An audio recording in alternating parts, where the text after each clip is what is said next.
So streams, got it. Go.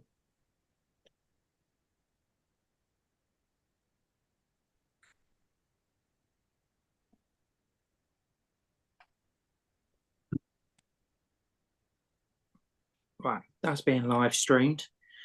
Go onto the YouTube and copy the link. Can you send me the link at the end? Yeah, of course. Yeah, we'll send the YouTube link as well. So brilliant. That'd be fantastic. Thank you. Yeah, no problem. No problem.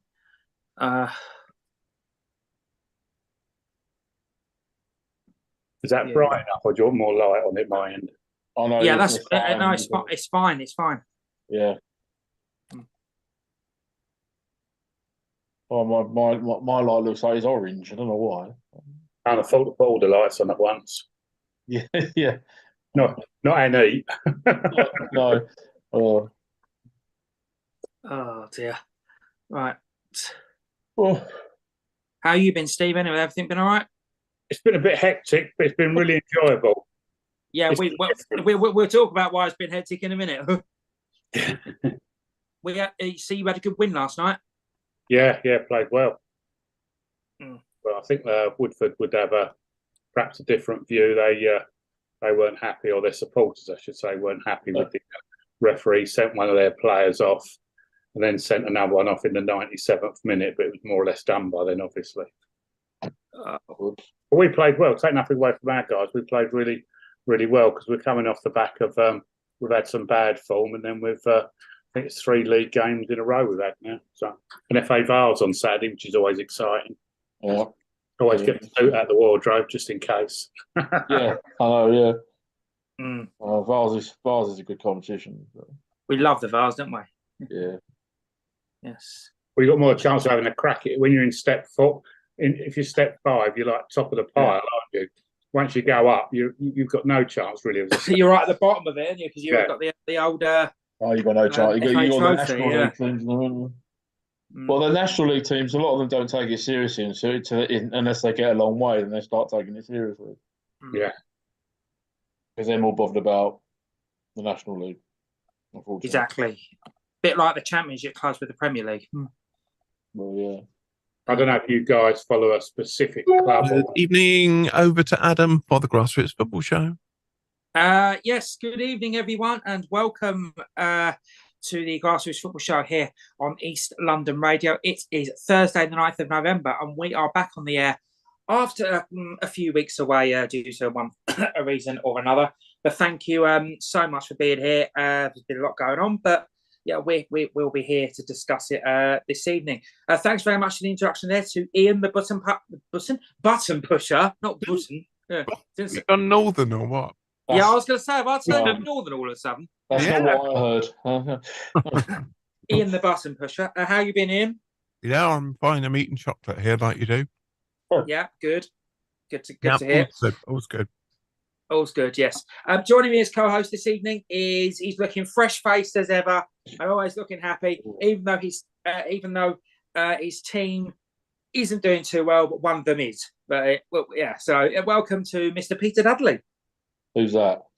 I think you can work out who. Yeah, well, everyone knows who it is. Yeah. Hello. Yes, I'm good. Thank you. So, yes, it's all good. All good in the hood, as they say. Now, joining us as our main guest this evening is the Romford chairman, Steve Gardner. Good evening, Steve.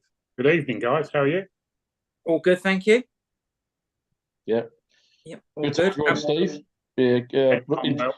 Looking forward to it. That'd be a good chat, hopefully. So yeah, we've got a lot to discuss. Obviously, we'll discuss the main reason why we're here.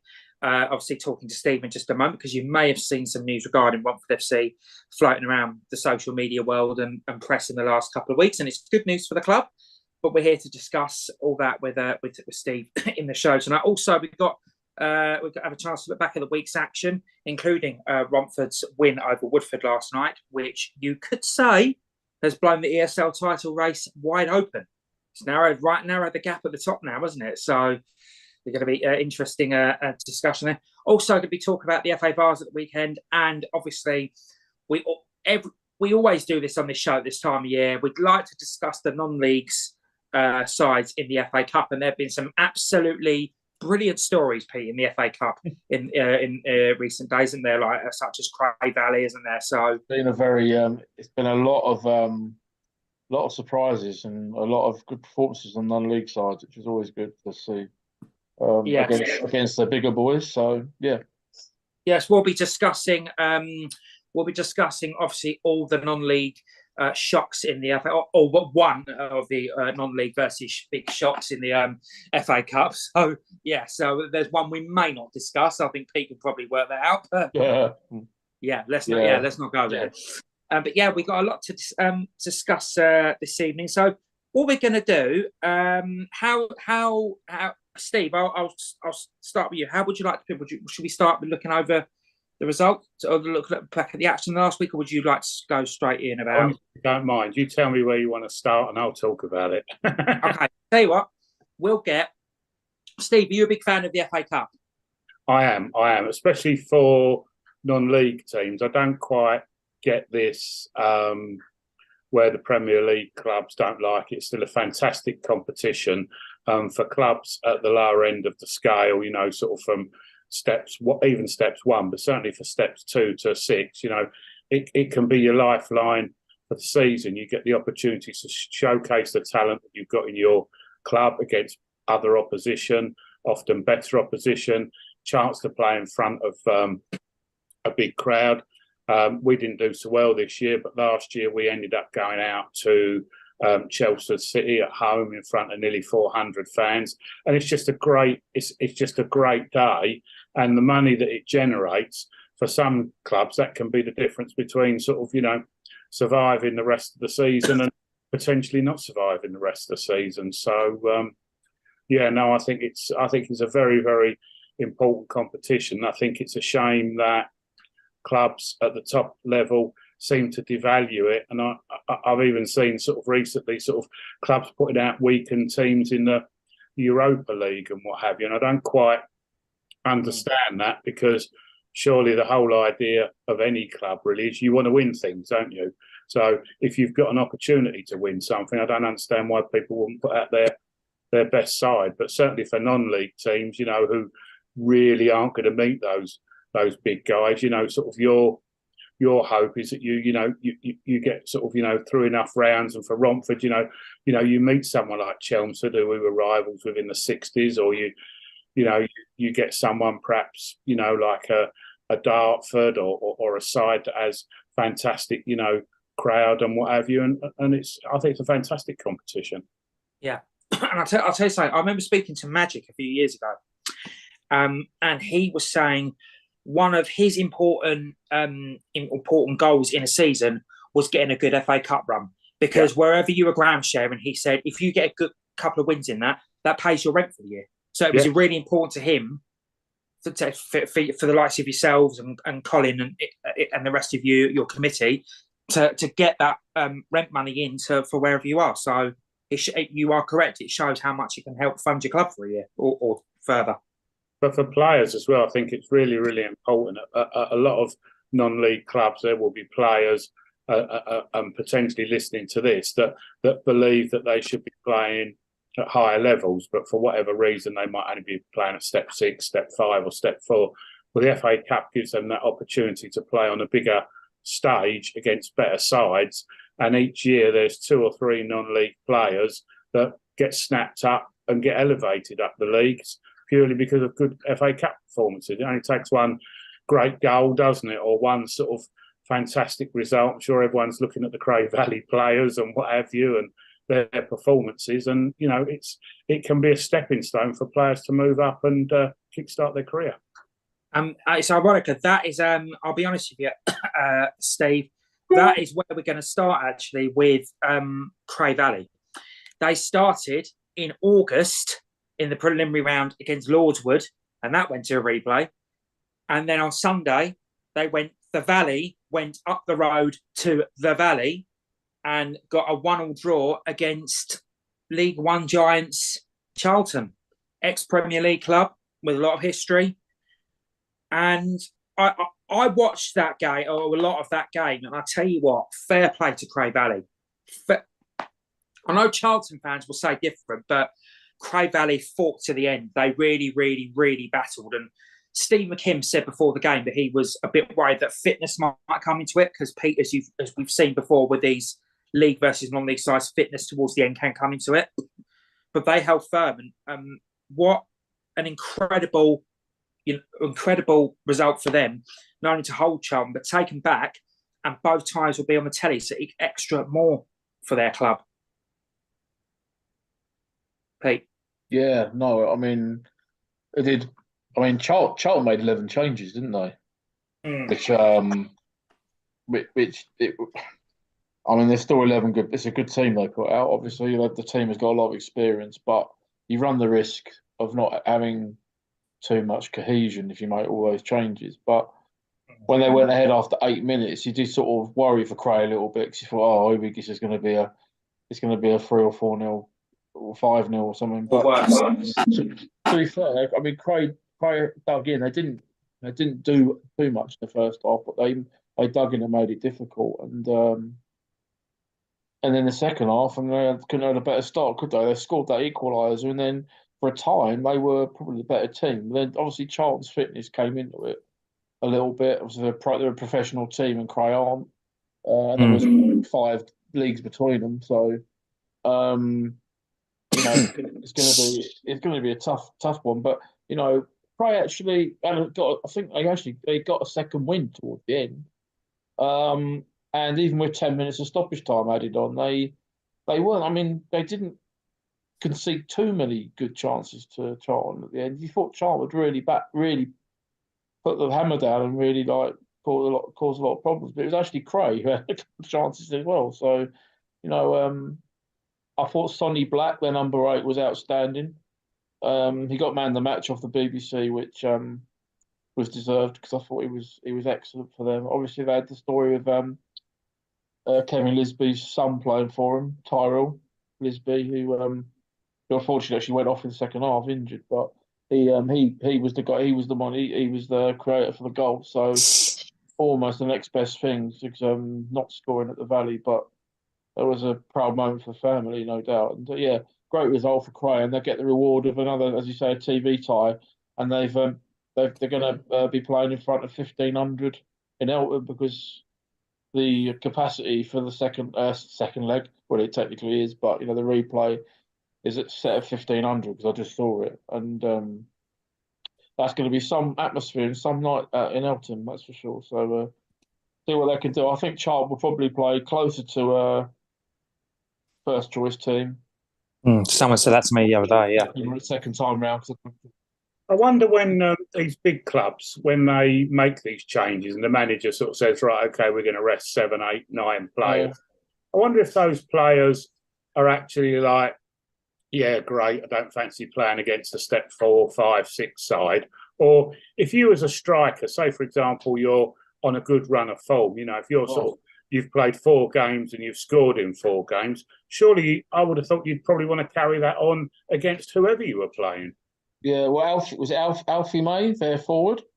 I mean, he's been banging the goals in League One, and he didn't start. And I'm thinking he came on in the second. I mean, the fact that he came on in the second half was a testament to Cray because they had to bring on their big guns towards the end because they weren't winning the game. But I mean, I think you should start for at least the first 45 minutes, play your first choice, and then take them off because if you go 3 or 4 goals up, then you can start resting some. Because they kept going back. They've got a big game against Pompey, haven't they? That was one of the reasons why they decided to rest quite a few because they got a big league game coming up. But this is what I know you alluded to it. This is what sort of frustrates me about the FA Cup as these league sides. Is they don't. I mean, they don't. I know. Unfortunately, there's so much at stake in the league, and Europe when it gets further down the line that these clubs just don't see the FA Cup as a priority anymore. Yeah, it's a shame because it's the best. It's one of the best club competitions in the world. So, for those players from Cray Valley, they'll sort of play that replay on the Tuesday night, won't they? Yeah. Get up at midnight. I mean, some of those will be up on a roof or up on scaffolding at 5 o'clock in the morning. So they're not resting, are they? these clubs don't realise how easy they've got in the upper divisions, because Cray have only played something like 5 or 6 league. Well, they haven't played many league games, have they? Because they've been 5 league games, yeah. And because I actually did see Cray at Uxbridge early in the competition. I was going to bring that up with you because you actually you saw Cray on their run, didn't you? I saw them at Slough when they played Uxbridge away, yeah, because Uxbridge are playing at Slough at the moment because their other ground's been done up. But I mean, yeah, they could have won that by a cricket score that day, but obviously much different. But they've played, yeah. So they played. I think that was their 9th game in the cup this season. So they played nearly double cup games they have in the league, and they're going to be playing 3 games a week in the league probably to catch up. And they don't moan about having too many games, so just get on with it. Well, it's what some Premier League managers take a leaf out of their book, to be honest. But 100%. What you say about squad selection as well, it's going to be interesting because obviously they got that big game on Saturday, which, let's be honest, they'll probably beat us because they're our bogey team.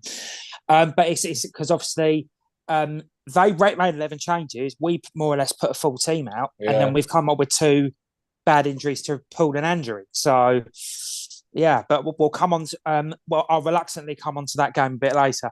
The other 2 very low-ranked Isthmian League teams. Shout out to Kelly Discipline, by the way, because I spoke to her the other day, Isthmian League CEO, and she was absolutely over the moon with how well they've done, how well the Isthmian sides have done. So I said I was going to give this a good mention. Fair play to Ramsgate.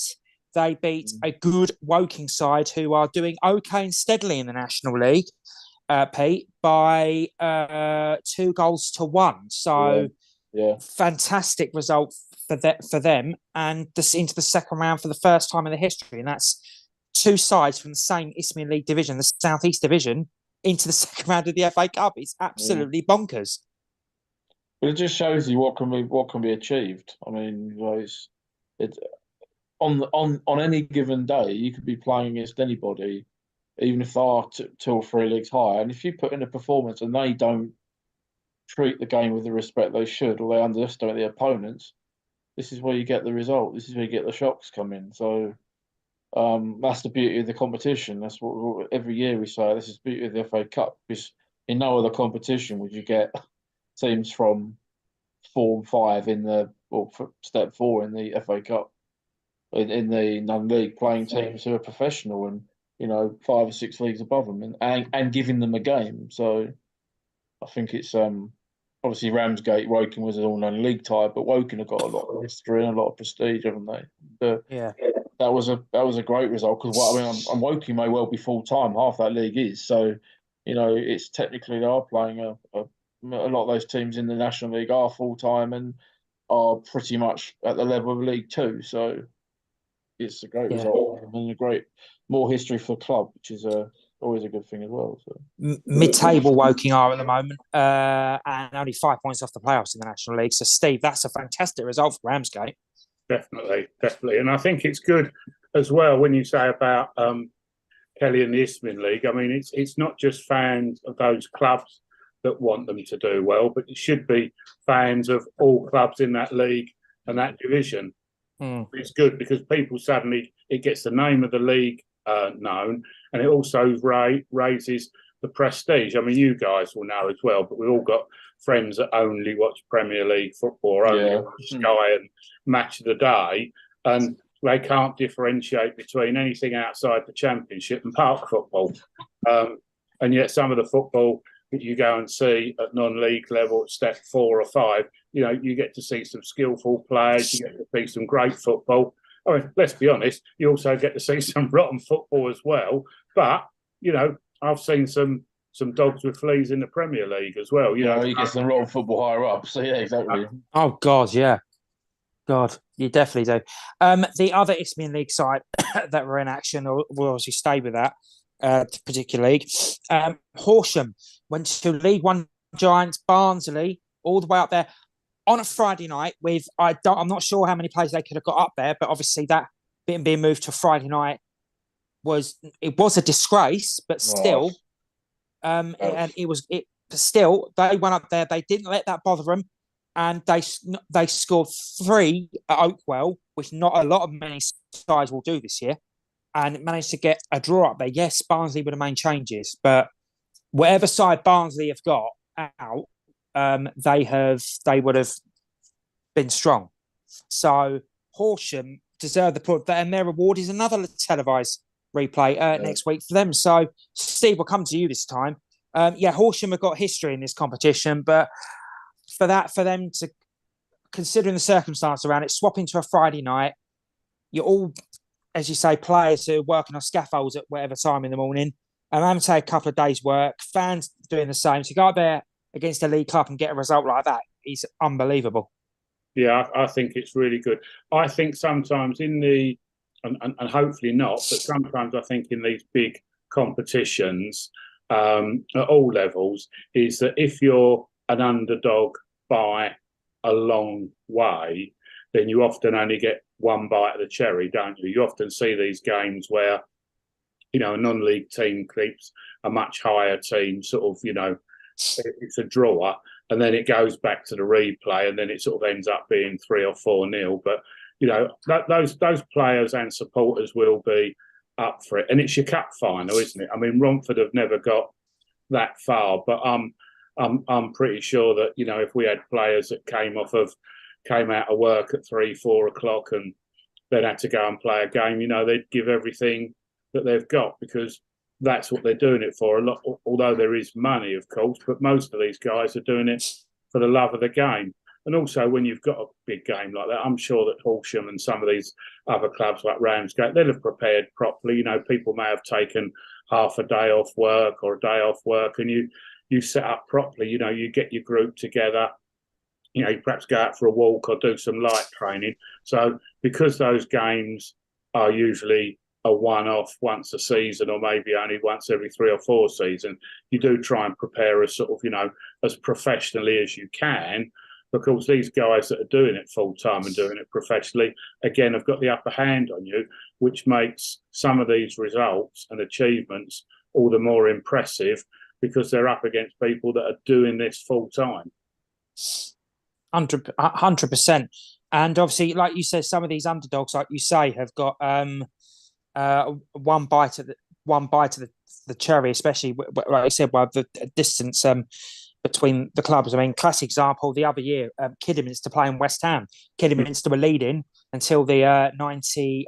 Were leading until well into stoppage time before West Ham equalised. Normally that goes to a replay, but it went to extra time and West Ham won it there. So yeah, that's prove what you say about one bite of the cherry. Pete, Horsham, unbelievable result from.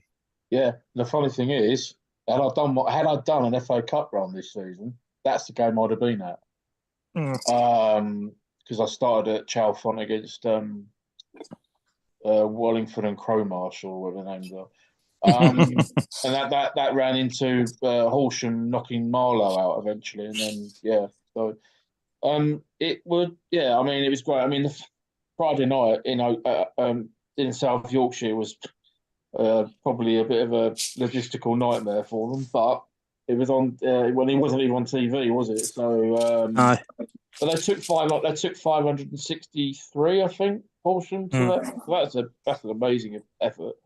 They were rewarded with a great performance on their side, and obviously going 1-0 down early on, again, you're thinking, that's not a good growth. But then they came back to lead, and then Barnsley went ahead back in 3-2, and then they levelled in the last 10 minutes. Exactly. You see the videos on YouTube with their equaliser and all the celebrations. It's like, you just think that's what it's all about, isn't it? It's a great night out for them, and they've got another crack at Barnsley next week on TV, and that will be another. I mean, the Crate and the Horsham games next week will be brilliant nights for both clubs. They'll have big attendances at both, and the league sides will not relish it, because everything is everything. They've got everything to lose and nothing to gain. These professional teams, when they're playing these games, and the sides, the 2 home teams, have got everything to gain and nothing to lose. So it's really a free hit for them both again. They've got another chance of glory, and the fact they've already taken these sides to replays, having gone away from home and got a draw in the original tie, is a great achievement. And the prize money will be gold dust for them both. as well, because Yeah. as you said earlier, it makes and breaks a club season, that the money they get. So. And obviously, I was going to mention these anyway. Also on Friday, another side from the Isthmian League South East, another one, Sheffield United. They went 1-0 up against Walsall, but Walsall from League Two hit back to win 4-1. I think again, I think it was what the fitness and the athleticism and the league in status showed in the end. But Sheffield did really, I thought, made a really good account of themselves, Pete. Well, scored a great goal to go ahead as well. Walsall were, to be fair, Walsall had most of the play and a lot of the possession and the chances, but Sheffield managed to score one a very rare attack. But they scored the goals, a great finish from outside the box. But Walsall didn't panic, and they could have done, but they managed to get equaliser. Sheffield did have chances to start the second half to go back in front, but then when Walsall went ahead, that was pretty much game over. And then, the last 20, 25 minutes, Sheffield they just got tired, and Walsall's fitness shone through. But a great night for them, though, because obviously a big crowd over on the island of Sheffield, across the water from me. So, I'll say you probably could hear it all from your house. Not quite. I haven't got that good hearing. But no, it's a great another great night for the club, and despite losing 4-1, they should be really proud of themselves. Definitely, Steve. Your thoughts?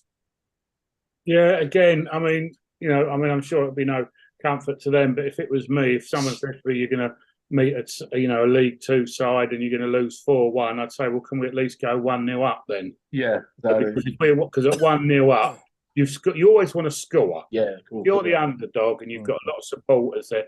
You want that moment of euphoria, and don't forget, we haven't got to wait 6 minutes for someone in a caravan somewhere to tell us it's actually a goal. Turns out ball's gone in and that linesman's running back towards the halfway line. You've scored, and as I say, I don't know how long Sheffield were ahead for, but the minute that goal goes in, until the time that Walsall equalise, you think to yourself, yeah, we could win this. We could win this. And then when they score, it's still only 1-0. What you don't want when you face higher opposition is you don't want that situation where you're 2-0 down after sort of 3 or 4 minutes. Yeah, the game's gone, because of course the longer that the game goes, or even that there's only one goal in it, you just feel that we could do this, we could do that. So I should imagine when they went 1 up, the scenes there were fantastic. Yeah, 11 minutes they were 1-0 up for. Yeah. And don't forget, all those people that go and watch these teams, whether it's Ramsgate, Horsham or Sheppey, a lot of those were people that will just gone along just for that game. Yeah. Some of those hopefully will stick now, and they'll say, cool, yeah, this was good. We'll go back. We'll come back Saturday, or we'll come back Tuesday, or they'll go back. So hopefully for clubs, and the smaller the crowd, the more it makes an impact. So I'm not saying these clubs, but if you only get 100 people turn up, if you suddenly get another 10 supporters, that's another 10%. Well, I know right example was Cray. I think their average home attendance is 150, and they got 2,000 at Charlton, and they're going to have 1,500 at home, which is 10 times their average home gate. So you might think if just some of them keep coming back, then they could get 200 at home or 250 instead of the 150, and it snowballs, Pete. Because as soon as you get, one of the things. We all love non-league football. One of the things we have to admit sometimes is there's not necessarily a great atmosphere, is there? If you go to a game, there's only 40 or 50 people in. Yeah, exactly. If it's not raining, you're not all underneath the same sort of cow shed or whatever, then it can be difficult, can't it? But once you get sort of a bit of support, and then people say, "Oh, you want to come down to whatever ground it is? It's really good. There's a bit of noise. There's a group of lads get behind the goal, and it's a good laugh." And then it snowballs, and then all of a sudden you get situations where clubs that are very good at cultivating the crowd, what have you. You look at people like Clapton and CFC and a lot of other people that have cultivated the crowds, and now there's people that go along for the atmosphere. So it's very difficult. It's a bit like and the egg, isn't it? How do you get the atmosphere if you don't get supporters in the ground? How do you get supporters in the ground if you don't get an atmosphere? Something like an FA Cup run, people will know now. Oh, Cray Valley. I mean, loads of people will have been Googling them this week. I should imagine they've shot up. Yeah. A lot of people wouldn't have even heard watching them on the telly, or what are they about? People help them with sponsorship as well, hopefully. Their shirts will be getting a cracking deal now, won't they? You think of these people that don't pay a lot of money for non-league shirt deals, and all of a sudden you're on Match of the Day and you've probably got like £20,000 worth of advertising. Exactly. It's unbelievable, isn't it? So let's have a quick fly through of what else happened in the world of the FA Cup this weekend. Just fly through some other non-league results. Alfreton 2, Worthing 0. That was an all National League North-South tie. So I think that was a big opportunity for one of them to go through. Solihull losing 4-0 at Bolton. Whitby Town from the 7th tier losing 7-2 at managerless Bristol Rovers, Pete. Yeah, well, that's an example of the league side taking it how they should, and just showing their professional.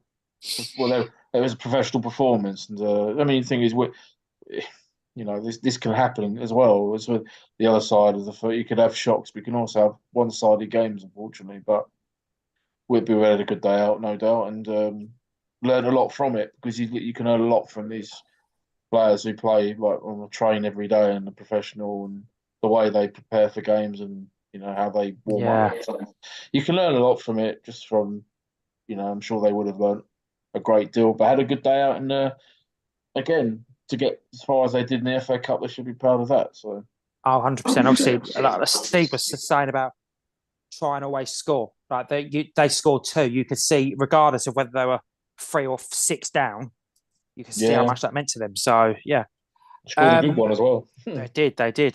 Bracknell lost 2-1 to Cambridge. Nearly got a replay out of that, so they were unlucky a bit there.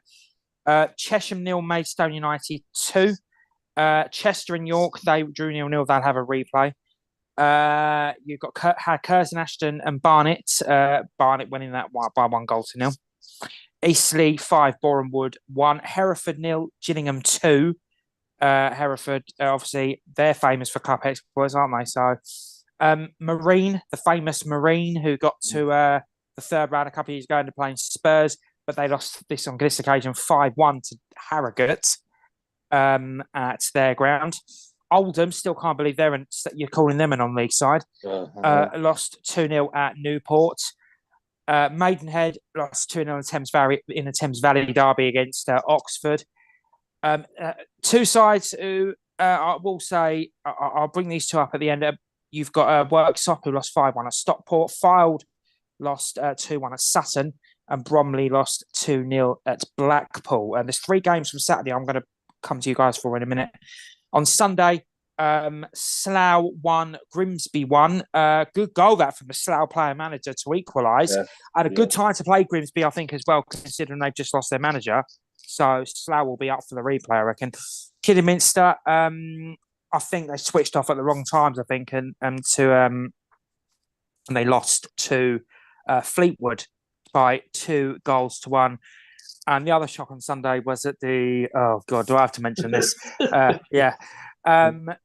Non-league Chesterfield beat my beloved Portsmouth by 1-0. To be fair, Pete, don't say this is an excuse. I know exactly what you're going to say. I know what you're like. You're going to say this. Concentrate on the league, as they say. Yeah. To be fair, though, Chesterfield aren't your normal non-league side, are they? They have. But they did play well. They're a professional team to start with, and secondly, they are flying in the National League, and are probably better standard than the National League. They're probably a league, an AFL side in waiting. They got. I mean, the ground. It's not a non-league ground, is it? I mean, I just think Portsmouth didn't. Portsmouth, was fair, didn't have the best. They didn't play the best on the We day. didn't play well at all. They weren't at their races. Chesterfield could have scored more than the 1 goal they did. But I just think that it's just one of those where I think Chesterfield they're not your normal non-league side. So No, they're not. but still to beat. I mean, obviously Portsmouth haven't lost a game this season, had they? So well, we have lost in the EFL Trophy. Okay. In 90 minutes, they said. Yeah. But Chesterfield hadn't lost a game either. So it was two teams who hadn't lost in normal time, both top of their division. So it's like, it was always going to be it was always a tough. It was always a tricky tie for Portsmouth, that's for sure. And 100%. Just quickly, Yeovil, synonymous with FA Cup pedigree over the years, beat Gateshead 3-2. And the two games I just want to quickly talk about: Scarborough and Forest Green. Scarborough so close to putting off a shock against Forest Green, but they equalised in the 93rd minute to make it 1-0. And this game was just absolutely downright bizarre. Swindon 4, Aldershot 7. Aldershot was 7-0 up at one point. I mean, Michael Flynn, the Swindon manager, was pulling his hair out. If you've watched his post-match interview, I would advise you watch it. But, I mean, Steve, for Aldershot to build, what was it, 4-0 up in 15 minutes or wherever it was? 5 up at half-time, 7 up against the league side. I mean, what on earth? That's park football scoring, isn't it? Yeah. I don't know what the two managers said at half time, but the only thing I will say is that when you're a team that goes into a big lead quite early into a game, it is difficult to maintain that. You go into a game. I think we had a game the other day and we were 4 or 5-0 up at half time, and people were saying, we'll end up getting 8, 9 or 10. But of course you don't, because and it's not due to instructions, but it's just that mental thing of, you go in at half time, the team that's losing gets a rocket put up and the manager tells them it's 0-0. And apart from probably 1 or 2 memorable occasions, if you are 5-0 up or 7-0 up, you're not really gonna lose that, are you? I haven't read too much on the game, so sorry. The cat wants to Hello, cat. We're allowed to welcome Steve's cat to the show as well. Well, had this been that was later at the on, game, so he was just going to tell you what happened. I don't know what happened. Did they make a lot of changes when they were 7-0 up, or did Swindon put some better players on? I believe Aldershot took their best players off, because you're allowed to make 7. You can name 9 subs in the FA Cup. I think you can make 6. This is obviously in the competition proper. 5, isn't it? You can name 7 subs, but make 5. I think that's what it is. I think it's 9 when you work from the first round onwards. Yeah, I tend not to look at the rules for the first round. Yeah, exactly. Yeah, I think yes. They made wholesale changes, so but you never know. If there'd been more time in the game, that could have come back to bite them. This is something I don't understand. Why do you need so many substitutes? I don't get it. I mean, they bought 5 substitutes in originally for everything because of COVID and players getting tired. Yeah. We're not having. It's not that doesn't exist anymore. No, COVID exists, but you know what I mean. It's not like it was. But why would you need 6 substitutes? You don't need. That's half your team. I don't get it. But no, I mean, Aldershot were 3 up in 9 minutes. I mean, it's ridiculous. It's like. Aldershot probably went there thinking, well, if we can just get a goal or 2 and keep it tight, and then 3 up in 9 minutes. There was 7-0 up in 58 minutes. Yeah, it's like, what do you do? And then obviously Swindon scored 4 goals in the last 20 minutes, but it's crazy. I mean, I couldn't. But I was on the way back. I was on the way back from the game I was at, and I looked in the group chat, the radio chat, and they were like, Aldershot 7 up at Swindon. I'm like, what? I had to go on BBC live updates to find out what was going on. Like, this is mad. I couldn't believe what was going on. So. Yes. What's the cat's view? What's the cat's view on the FA Cup? He's not keen on the FA Cup. He's not an FA Cup fan. He's good. See, Steve, had we been talking about Romford stuff, I could have said you've let the cat out of the bag. Yeah. Oh, with all the information and stuff, Yeah. But we will be coming on to that in a minute. yeah, just quickly, obviously, we'll just quick go through the draw involving non-league clubs. Maidstone versus Barrow. Chesterfield's reward for beating Pompey is at home to Leyton already. That'll be a tough game for the host. Yeah. Aldershot against Stockport. Now, let's be honest about this. After what happened in the last round, you don't know what's going to happen here. Well, Stockport won't be taking them lightly, will they? That's for sure. No. Well, crikey. Alfreton versus Walsall. Interesting game. Blackpool versus Scarborough or Forest Green. What else have we got? This will be an interesting one. Wrexham versus Yeovil. Now, Yeovil are pumped up now. They're back to how they on a good feeling down there. This was a National League fixture as recently as April. Now they're 2 divisions apart, so it's going to be interesting. Yeah. Eastleigh host Reading at the Silver Lake Stadium. The M3 and the A34 are going to be busy on that day. A bit of a local affair there. If Cray Valley are to beat Charlton, another local derby, another local derby for whoever wins, down at Gillingham. Yeah. So, Barnet at Newport. Slough will have a Thames Valley derby against Oxford if they beat Grimsby in the replay. This will be a good one. Chester or York versus Wigan. There'll be a good crowd for that one. And Sutton, remember the League Club will host Barnsley or Horsham. And Wimbledon host Ramsgate. And I believe they played each other in the Eastern League a few years ago. So, good tie for that's a good draw for Ramsgate. That'd be a nice, because that's a nice. Well, I haven't been to the stadium, but it's a nice ground that AFC Wimbledon have got. So, yeah, Ramsgate will go there with. Well, they won't fear them. I mean, Wimbledon are in League Two, aren't they? And they're. I don't know how they're doing in League Two this season, but I can't imagine they're going to be. Yeah, it's going to be a step above Woking, obviously, but not much more. I would have thought so. To win it, I mean, if they apply themselves and AFC Wimbledon don't turn up, then that's a possibility for another surprise. So you never know. But exactly. Okay, so we have got obviously a lot of there was a lot of action across our local leagues this weekend. For the intermediate stuff, go on to the intermediate league websites. That's the EssexAllianceLeague.co.uk and the Essex Olympian League website. Just going to quickly go on, have a look at the results from the weekend. We are actually going to start with the Essex Senior League Premier Division, if I can get the results up. On Saturday, there was a couple of games that were obviously postponed due to board or pitches. Stanway West Essex was one. I'm amazed more were postponed. I thought it was amazing that so many went ahead after Thursday. The rain on Thursday after that storm was unbelievable in some places. Yes. So the fact that they went ahead. So Tilbury beat Buckhurst Hill by 1 goal to go top of the ESL.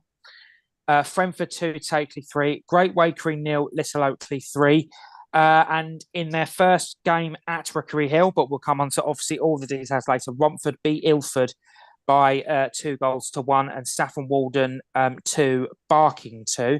And I believe we have some highlights from the Romford-Ilford game, courtesy of Mr. Ashley Hanson. So I don't know which of Pete or Steve want to do the John Motson style commentary on this. I'll let Steve do it because it was his team. So okay, well actually we've got 2 Romford games to show here, so you can do one each. So let Steve do the honour of the first game at Rookery Hill commentary. Yeah. So for those watching on YouTube, Steve will commentate on this particular encounter. Oh, Steve, take it away. Ilford were a really tough side to break down. We knew that it would be difficult. I think everyone expected to do well, hopefully win, but it was a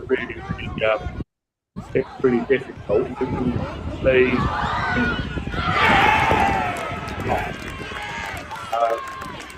Their players did a over the pass.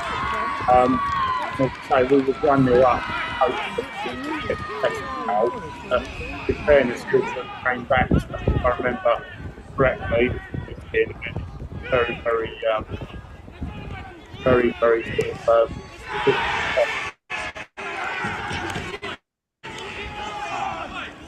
Good. I think that was good. That looked like a very, very good finish there, Pete. Didn't it? Very good move. But the weather looks nice.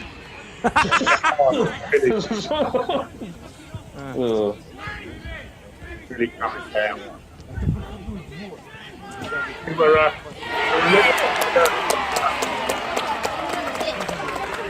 scoring behind the goal disallowed about a minute earlier, for which he felt was not a goal disallowed. He was through in the penalty area, and obviously, as we do, being unbiased home fans, and himself thought it was possibly a penalty, but the referee booked him for simulation. So as you can imagine, he wasn't best thrilled. And then sort of 20 seconds later, he got put through, nipped in behind the defence and smashed it into the top of the goal, sort of from about 5 yards out, and sort of, looked at the referee as if to sort of say, is that one okay with you? And what have you. It was a good result, but Ilford side. I mean, I expect them to climb the table now. Well, I was going to say, because Ilford have had a couple of good results since I saw them get. Well, they got beat 5-1. They conceded 5 goals in 4 straight league games, and I was thinking this is not looking good. But they won at Holbridge, which was an amazing result for them. And obviously they've pushed you all the way in this one. So they played 2 pretty decent sides, and they've not done too badly. So I think you're right. If they can start turning that form round, then they should hopefully start pulling away from the bottom 2 places. But those are the games, Steve. You just got to try and win, haven't you? You just got to try and get a. Yeah, I mean, as well as for the league, it's important when you sort of, with what we was trying to do and sort of opening the ground and sort of, it's almost there's quite a weight of expectation, isn't there? That sort of almost like, Romford have got their own ground. We're letting people in for nothing. It's a big crowd. But of course, the opposition don't read that as a script, do they? No. They think, this is a good chance for us to spoil the party, as we would if we was doing the same with someone else's. So the fact that you're celebrating an anniversary, or it might be your birthday, or whatever the reason, sometimes the weight of expectation makes it even more difficult. And although sort of sometimes the results are, people are scoring quite freely, doesn't always, especially in the Essex Senior League, doesn't always give you the actual sort of balance of the game. It can be 1 or like 3 minutes to go. And of course, now with all this extra time, you find people scoring in the 90th and the 94th. And all like goals. Such and such won 3-0. They must have done well. In fact, only sort of 1-0 with about 2 minutes to go. Yeah. Exactly. I saw the crowd was 230, so it was very good. Yeah, really pleased with that. Really good. Yeah. A lot of youth teams came over. We had a lot of people come over that we hadn't seen for a little while. There was a few supporters from East Thurrock that was really pleasing. That's good. Yeah. To see for them to come over, and we're just hoping that the momentum carries on, and that people want to come and watch us. Yeah, no, definitely. Doesn't matter where they live or where they've come from or whatever. We're sort of Well, this is it, and I think the beauty is that if you can get some of these Thurrock fans over, that'd be, great, because they've gone through a lot of turmoil recently. You're losing their club and everything, so we're very mindful, Pete. We're not their team, and we're not trying to substitute. But what we're saying is, if you want to see some football on a Saturday and you're local, then please come down and watch. They can come and watch as a neutral.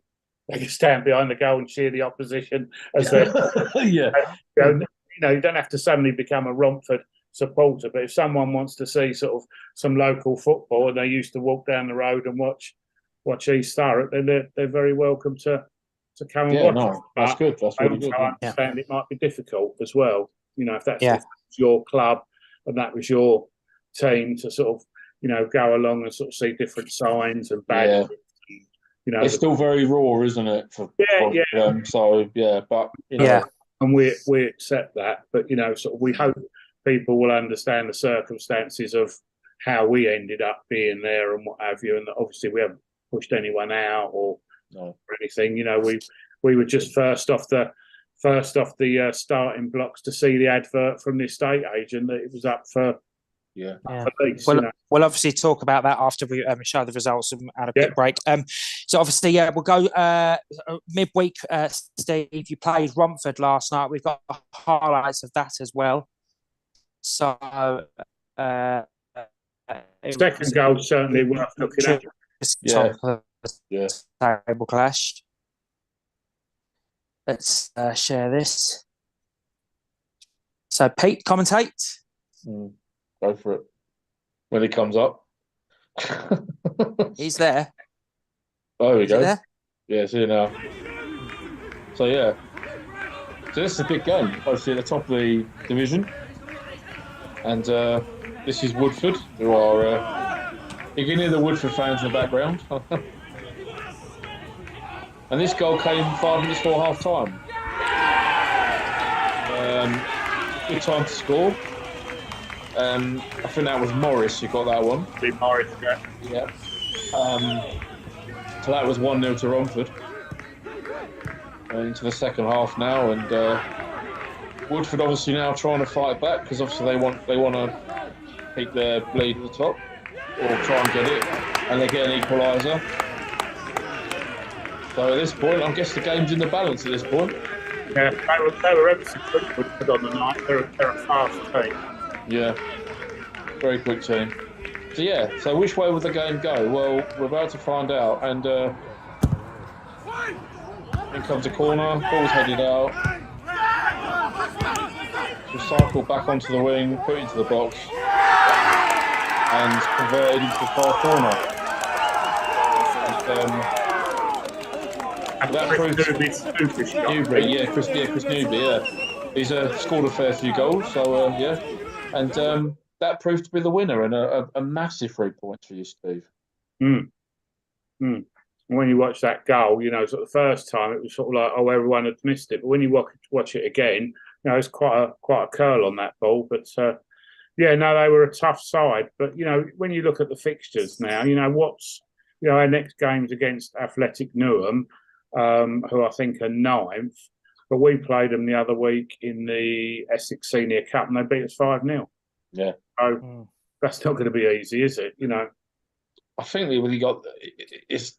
I mean, Woodford. I think Woodford have got. This is the first sort of sticky patch they've had this season. I think because they started the season on fire, and I mean you're on the same number of points as them now in the top 3. So they've got 2 games in hand. You played 2 games in hand, I admittedly, but still, there's no guarantee you'll win those games in hand. So.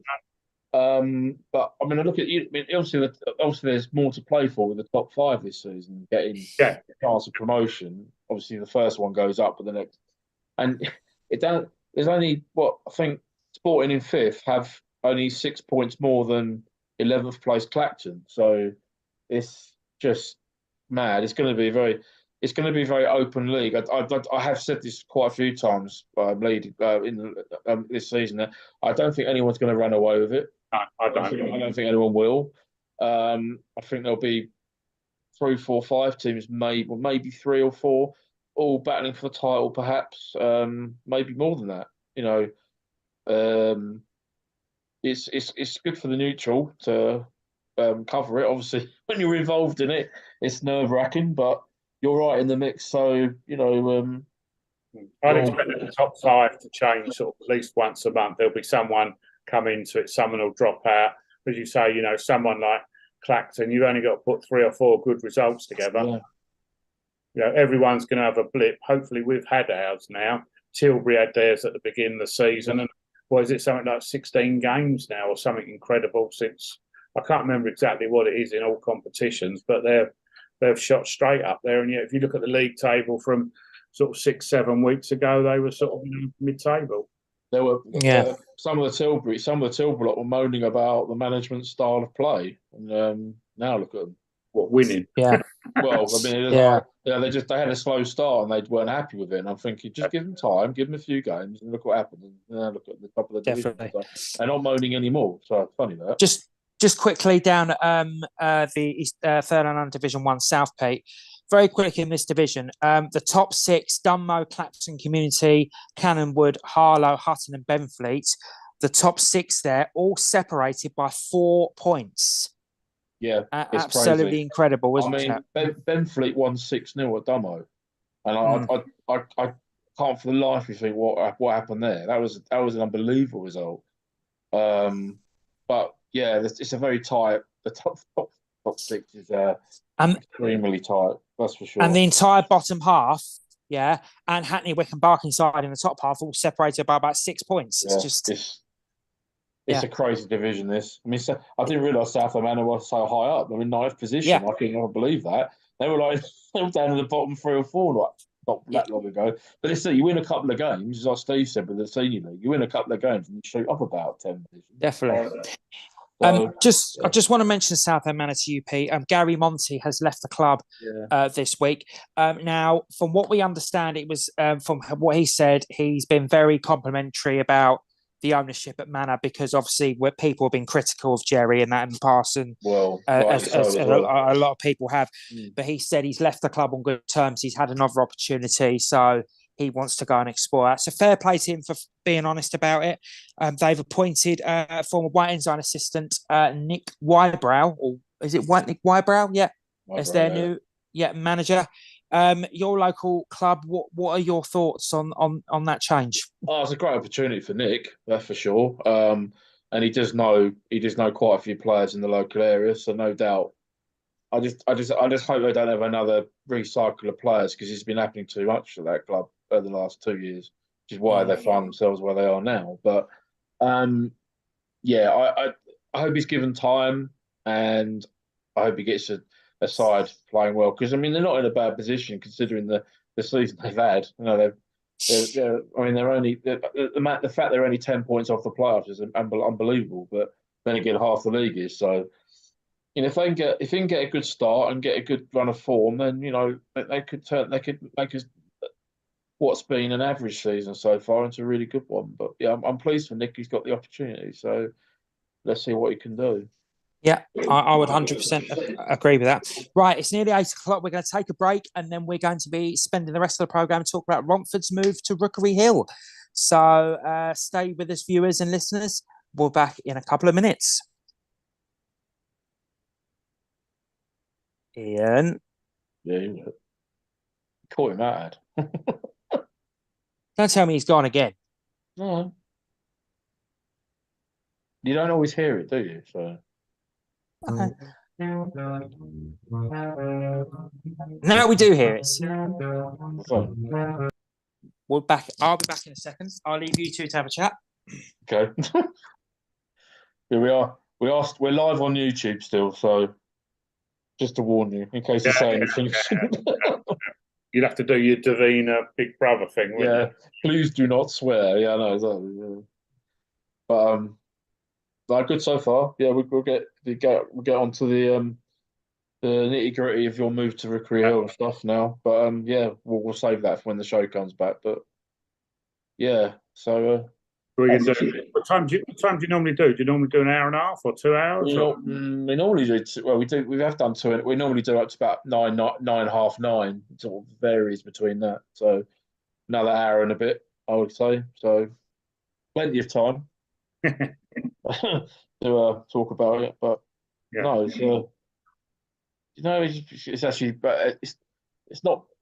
Rookery Hill wasn't actually a bad. It's not too far from me, because I get the train to Basildon and then get the bus to Dorringham. Yeah, about 12 minutes on the bus from Basildon, so it's pretty. I mean, it is further out. There's no doubt about it. But if you're going to an evening game from Romford, sometimes it can take you sort of 30, 35 minutes to get over to Barking. I mean, Barking is about 5 miles. I think from my house to the Barking grounds, about 5 miles. Yeah. But that said, I mean, I'll say this when we go back on live as well. We were happy at Barking. There wasn't a problem. No. It was just this opportunity came up, and it was something new. It's something we've always wanted to do, is have our own ground. Yeah. Yes, we'd have liked it to be in Romford, but I would imagine that most people who've got their own ground have got something they'd like different. Wouldn't be nice if we didn't have houses behind that side, or be good if the car park was bigger. You're never going to get. We've gone from having nothing to having something. It's not a bad facility, it's not bad ground. I mean, they've been in the Conference South with that ground. So yeah. But there's you got a scope there for you can definitely get up the pyramid with those facilities, because they have obviously been good before, and and it's, as I said, it's not too bad for transport, and it's not too bad. And not having to travel into like East London for. Because the traffic around there is horrendous at times. Outside the ULED zone as well for people. So exactly, there's a lot of bonuses for it, so that's pretty good. Yeah. Just go and do my hair. I'll be back. Yeah, go for it. Yeah. Yeah, like me.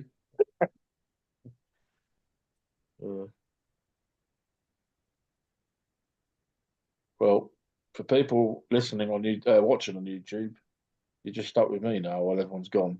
But hey, hope you're enjoying it, and let us know where you're listening or watching from, and we will try and give you a shout out. But yes.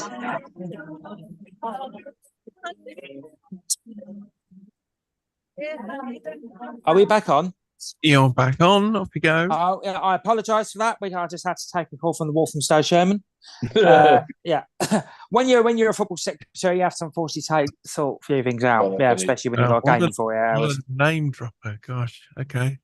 Hello, Andy, please stop phoning me when I'm on the radio.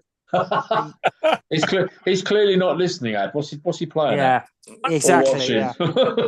Where's Steve gone? Has he disappeared? Oh, there he is. He went to do his hair. In my hair. Oh, yes, perfect. Right. Yeah, welcome back. That, not me, by the way. Yeah, okay. Welcome back to GFS here on East London Radio at 8:03 p.m. on this Thursday evening. We're going to do shout outs in a sec as well. Just to give you an idea of the results, by the way, in the Europa League tonight, it was Ajax 0, Brighton 2. And Toulouse, Liverpool went to France to lose. Toulouse 3, Liverpool 2. Yeah. Mm-hmm. Wow, yes. They lost in France. I mean, I said it. I said it when they played them at home or one. 10 years ago, if you'd have said Brighton would play Ajax in a European competition and beating them, I mean, it's crazy. It's unbelievable. I mean, obviously Ajax were Champions League semi-finals or that long in 2018 when they lost to Spurs. I mean, they're like 5 years on. Brighton nearly went out the Football League. Like, it wasn't that long ago, was it? And now look, it's amazing. And they've gone and done a double over him. It's actually is that full time, Ad, or is that still going? Yeah. Madness. It just shows you, doesn't it, what can happen in a short period of time. But no, that's incredible. But exactly. Yeah. So any shout outs? Pete, we'll start with you. I'll give a shout out to all of our listeners and our watchers, or our viewers, should I say, who are obviously enjoying our first show for some time. We apologise we haven't been around as much, but things happen, unfortunately. But I just want to thank everyone for continuing to support us. It's always appreciated that they take the time out to listen to the show, even if it's a recording. It's still we appreciate it very much. So I want to give them all a shout out, and obviously the GLI and obviously the Grassroots football team who aren't on the show tonight. So yes, to Scott, to Brazier, and to Damo. Yes. Steve, any shout outs from you? I know we'll get on to it, but thanks to everyone that's been down the club this week and helping out. And if I give a shout out to my wife, that'd probably be good enough for me to get 25 games or so. So that's me brownie points to the end of February now, I think. I sorted you out for a bit. Yes. Okay. Well, shout out to my other half, Charlotte. Love you lots. Special shout out to Ella and the kids. And obviously, difficult times at the moment. And shout out to all our friends and listeners on the involved with the program. So, and a shout out to Ian as well. Just no Oh. to Ella, because I told her that I'd try and give her a mention, and she'll be able to listen to this tomorrow, so she'll be excited. Hello, Ella. Not the Ella I know, is it? No. Pete, no. I was going to say. Obviously. She won't listen to this. Yeah. No. She definitely won't listen to this. No, she don't like football, does she? No, exactly. Yeah. Okay. Ian, any shout outs from you? Oh, just to you lot and Martin's curtains. Yeah, we missed them, didn't we? Yeah. Yeah. So, yes. Yes. Right. Okay. Well, let's go and talk about Romford now. Obviously, there's a lot of people going to be have said on social media they're wondering what happened and everything like that, and how did this all come about. So, Steve, take us from the start. How did this all come about? Okay, so a couple of our guys that are on our committee and involved in the club saw a advert on an estate agent's site saying that Rookery Hill was available for lease. So didn't expect it to be honest with you, truthful. I just thought that sort of once the Thurrock had gone, that the stadium was going to be developed for something else. But at the moment, that doesn't seem to be the case. So preliminary meetings were held with the estate agent, I think probably the same day that the advert came out. And then obviously it all sort of snowballed from there to us taking over a lease at the ground for sort of, it is only going to be sort of a short to medium term. You know, the plan is still to go back to Romford, and I guess sort of being a romantic, if you like, it would be nice sort of that we do the ground up nice, and that we go and sort of East Thurrock move back in there and we go to Romford. I mean, whether that's likely to happen, I don't know, but it's going to take us a few years to get back into Romford. Anyone that ground shares as the leasee will tell you that it's very, very difficult. It's difficult to sort of generate income. It's difficult if you haven't got somewhere that you call your own. As I was saying to Pete during the break, we were happy at Barking. There was no problems there or whatever. You know, the 3G was great and what have you. But this was an opportunity to take a lease, to have something that we could do something with. So for the last sort of 32 years, we've had the same problems all of the time. You know, like where we're going to play next season. Are we going to be able to get another ground share? You know, what happens if, you know, someone else wants the pitch when we want it? Because, you know, whereas we're still going to have problems where we are, or challenges, I should say, but they will be different challenges. Like waking up Saturday morning, like you say, Pete, and is the game going to be on? Yeah. Rather than just ringing up someone saying the game's going to be on, you're part of the process to make sure that the game's going to be on. So all of a sudden, it's sort of, you know, wellies on and sort of, you know, up the ground and sort of helping out. But I'm sure you guys have seen on social media sort of the outside of the facility now with the Romford signs and what have you. I think Saturday will be a good sort of test, really, because we're playing someone from outside the area, so that when sort of our FA Vars opponents turn up from sort of Luton, they drive in, that will look like Romford Football Club. Yeah. That will look like the home of Romford Football Club. Whereas if you're an East Thurrock supporter, or even possibly a Romford supporter, sort of who doesn't travel much, it's like, oh yeah, but it's a long way out, or it's this. It's what we're trying to do is make it our home, and a home for Romford Football Club, or anyone who just wants to come down and watch Romford Football Club. We want it to be welcoming. We're not going to sort of, you know, people don't have to support Romford. If someone just wants to turn up and watch a game of football and come and have a drink in the bar, or buy a burger, or walk around the ground, then that's fine by us. One thing that I have had a couple of, and I'll be honest, I've had a couple of DMs, and there have been multiple people are asking this.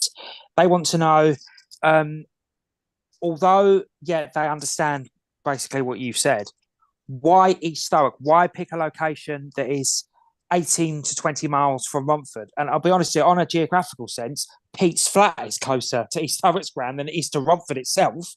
So people wondering, why would you want to go that far out of London, out of the borough? Well, I suppose the simple answer to that is, what other football grounds are up for lease at the moment? Exactly. So that's, good point. I don't mean that to be a glib answer, but ideally, we want a football ground in Romford, but that's been a long time coming to fruition. We're still sort of got plans in with the council. Everything's moving slowly. The site that we'd got earmarked that we wanted to go to has had a school built on sort of on the perimeter of it, so that's changed a lot of things. So of course we want to play in Romford. That's where we want to be. I mean, the whole idea of non-league is that your local club is your local club, but our other desire is to have our own home. So the reason for being there is because it was available. I think the other thing to bear in mind as well is that Romford have played there before. So yeah. This was our home before. We had a season ground share in there before, and that was acceptable, and our crowds actually went up, because at the time I think East Thurrock were in the Conference South. So if they had Yeovil away, a few people had just wandered down and watch us. Before we was at East Thurrock, we was at Thurrock. I mean, geographically, what's that? Probably 12, 13 miles away. That's beside Romford. And before that, we was at Aveley for 3 or 4 seasons. So if you take the year at East Thurrock, what did we have? 1 at East Thurrock, 5 at Thurrock possibly, and 2 or 3 at Aveley.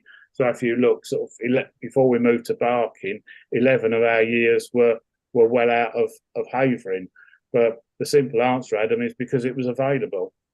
Yeah, and obviously you played at Rush Green as well, didn't you, for quite a few years? We played at Rush Green, and then when West Ham came in, we got kicked out. So I mean, Rush Green would have been a fantastic opportunity for us. We'd made it known that we would have liked to have purchased the site, or had the opportunity to purchase the site from the Ford Motor Company when it became, or when the Ford Sports and Social Club let it go.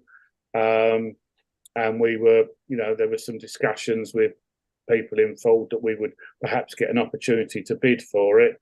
And the next thing that we know was we got a notice to leave because West Ham had bought it. And ironically, I think it was 2 years before it actually got used. And then Grays Athletic went in there for possibly 2 seasons. And if you ask Grays Athletic the same thing, well, why were Grays playing in Romford? At one point, I think Grays Athletic were playing at Rush Green and we were playing at Thurrock, and it was almost like not so much a ground share, we needed a ground swap and what have you. Just swap round, exactly, yeah, because it was. And with the leagues, one of the things I do want to say is with the leagues opening up now, and there's more opportunities for clubs to move into the pyramid, and they've got this extra division at step 5. There are so many clubs now that are ambitious, even below step 6 and what have you.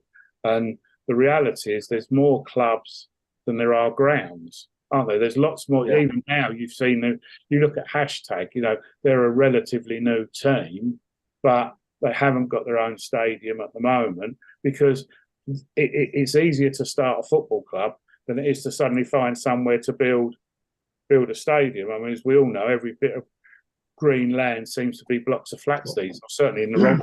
There's not a lot of room. There's not a lot of room down here. That's for sure. Yeah, you're right. And if you need sort of 4 or 5 acres or something to build it's difficult. So the demand on grounds is becoming more sort of prevalent, and there's also situations now where clubs might be going bust or aren't carrying on all around the pyramid and all around the country, and those grounds are being lost, but those clubs want to carry on, so it's very difficult. I mean, it would have been ideal for us, I suppose, if West Ham said we're moving out of Rush Green.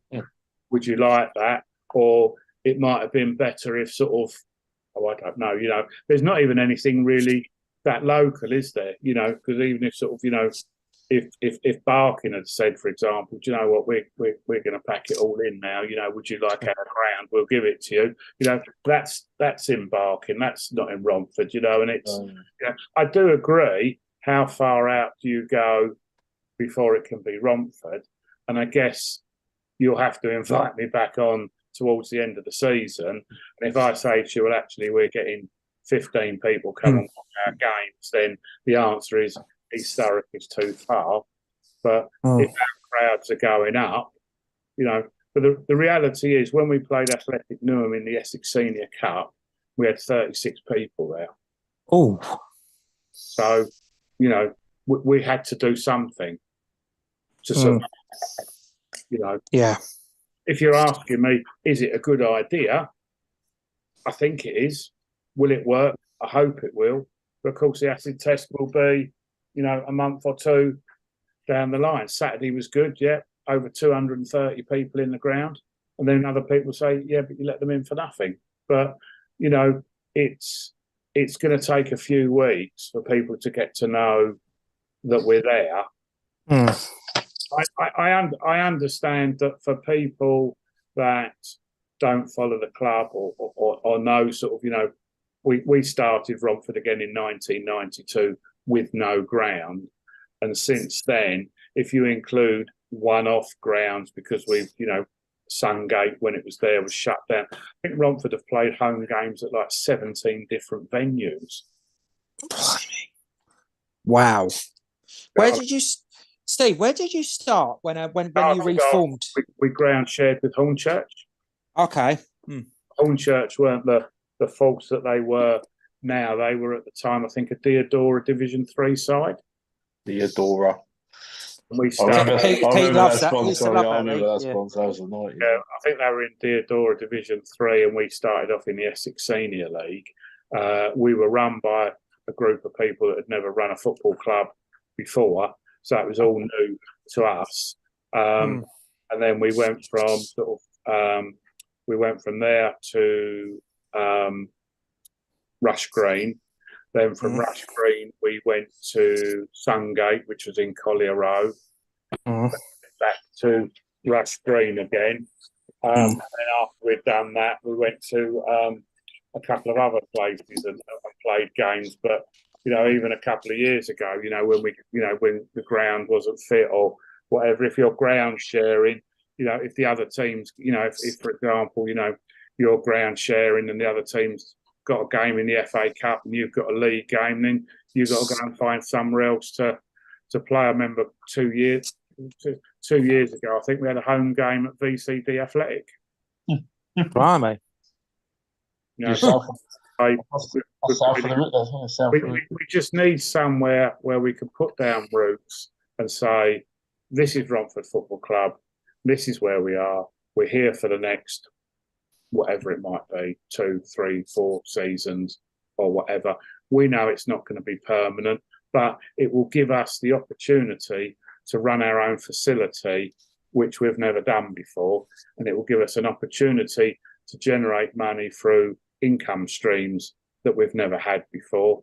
And it will give us the opportunity to just basically to see what we can do. You know, can we generate support? Is there an appetite to come and watch Romford Football Club, albeit, you know, 12, 15, you know, I don't know. Do you look at how far it is or do you look at the journey time? Do you sort of say, well, the average journey time from Romford to Barking is 20, 25 minutes. The average time to East Surrey is 35 minutes. So it's an extra 10 or 15 minutes journey, you know. But some of our supporters, it's a better journey. You know, we've got a few supporters that live in South. I've got some that live in Southend. They reckon it's about the same. We've got some who live in Chelmsford and they've said that it's better.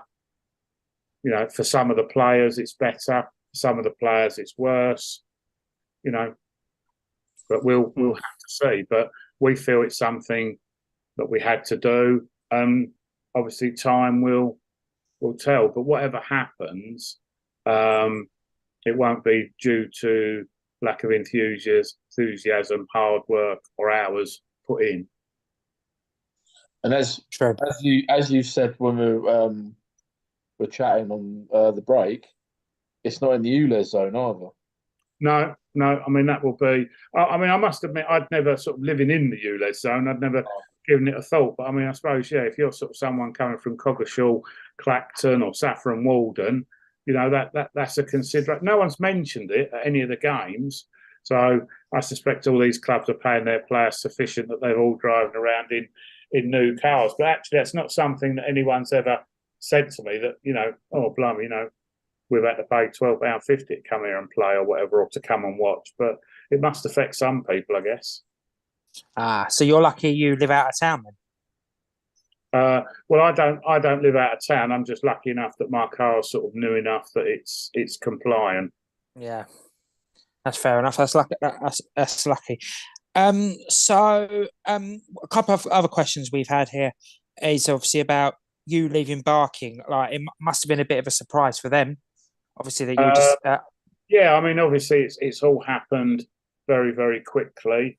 The people at Barking are really good. Keith, the secretary, is lovely, and the guys that run the football side, you know, Rob O'Brien and Mick O'Shea, we know them very well because they were both at Romford as under-18 managers a long, long time ago. So yeah, you know, I mean, obviously we've sort of come up with an agreement between us and what have you. They're sorry to see us go. We're sorry to go, but I think they understand our reasons for wanting to go. And as I say, you know, it's not something that was planned. It was all of a sudden sort of like, oh my God, look at this estate agent's advert. Look, you know, if we'd have said to them, look, we'd like it, is there any chance that we could sort of defer it till the summer? I suspect that, you know, that would have gone. And also, without mentioning any names, because it wouldn't be fair, but I'm pretty sure that if we hadn't have taken it, someone else would have taken a punt on it and moved in there.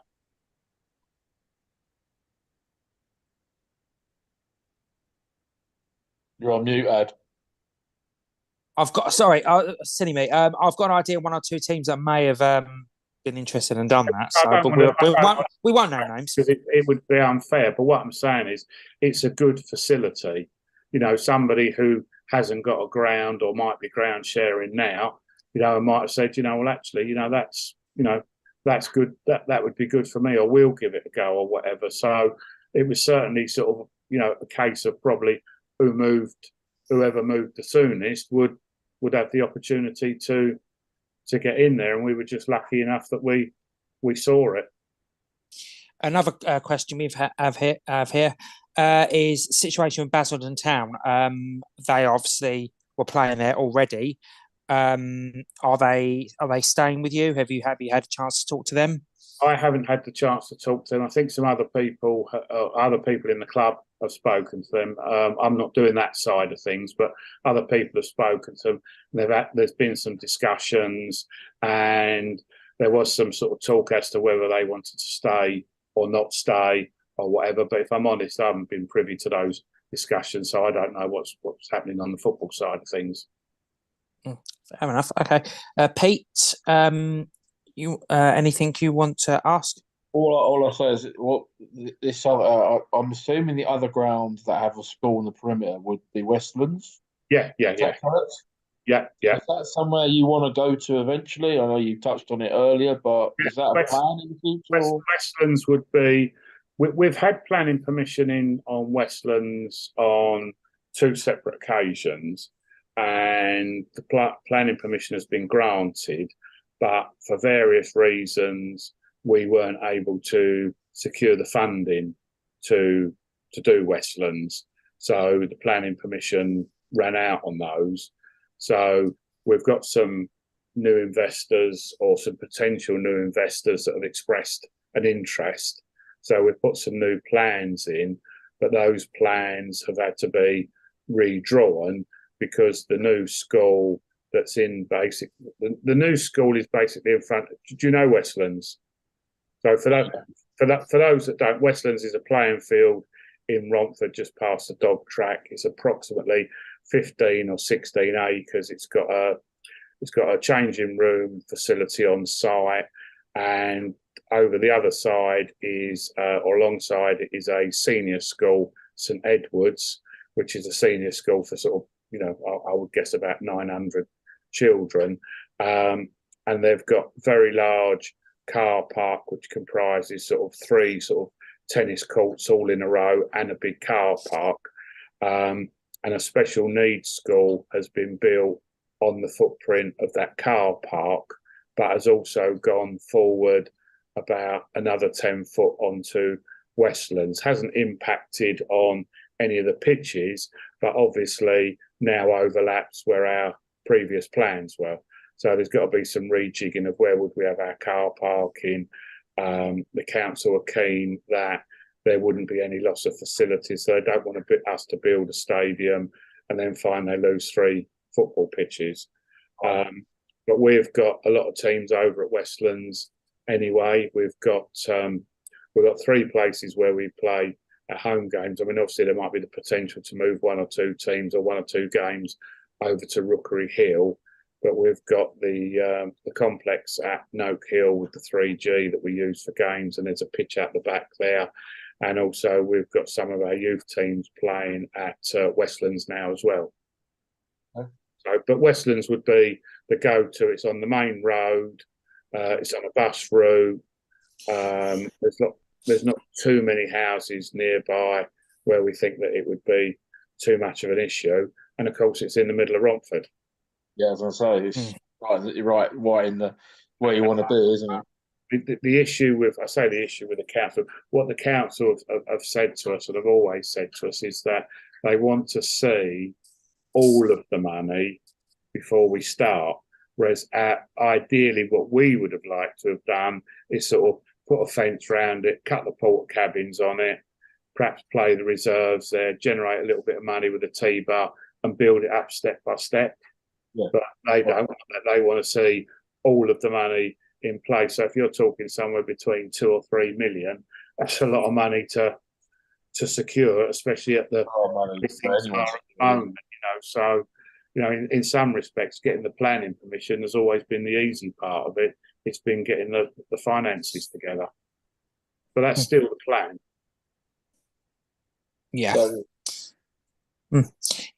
So obviously, is there a time scale of when you could maybe get it to Westlands? Not really, but again, you're probably talking with the planning permission having to go through, and it has to go through the Secretary of State and has to go through various bits and pieces. You could be talking 2 or 3 seasons. Again, it's not the build. Even the build of it is relatively quickly. You could probably build it in sort of 9 to 10 months. It's just getting all the heads of terms in place and all the legal bits and pieces and what have you. So, but I wouldn't expect anyone to sort of start queuing up at Westlands in the next couple of seasons. But very much on the plans, because definitely a goal in the future. Yeah, it's important for us to get back into Romford, because we then will seal that. We're confident then that we would see good crowds. 100%. You need to be back in your community. You got in your club's history. I mean, you got a big history going back many decades. Yeah. There's 2 guys. The old Romford secretary, John Haley, who sadly passed away a few years, and Terry Felton, who was involved in the club, have actually written the history of the football club, and it now covers 5 volumes. I mean, that gives you an idea of sort of, there's 5 books. If you're a big non-league football lover and you love the statistics, there's 5 books sort of from 1876 when we started, going up to when the club folded in 1977, and that volume 5 includes a good article, good few some good sort of pages on the Romford Bombers, which is the Speedway team that used to share the ground with us as well. And it was the Romford Bombers going which really started the demise of the football club, if you like. It was the loss of the revenue from that, because Romford were probably paying at what was the equivalent of sort of the conference then, but it was when you had to be voted in. I don't remember that. So it was sort of like, you know, so you used to have to be nice to all the other chairmen, because if you finished bottom, you needed them to.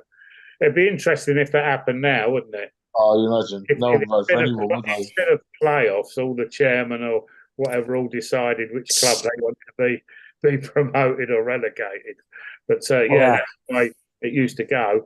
But that was the days when the only way you could see football was to actually go and watch it live. So there's saturation now, and I bet if I go and switch the telly on now, I'll find a game of football being played somewhere in the world. Whereas in those days, you had to go and watch it. And, you know, Romford used to get home crowds of anything between 6,000 and 10,000. The crowds back then were mad, weren't they? I mean, this is the Romford, obviously, that reached the quarterfinals of the FA Cup. I mean, that was in 1881, but and obviously the Romford that applied quite on numerous occasions to join the Football League. Yeah, and the Romford that played in the first ever amateur cup final at Wembley in 1949 in front of 97,000 people. Blah. We got beaten by Bromley 1-0, and we've never forgiven them. But whenever you get the chance to go to the Romford FC YouTube channel, we've got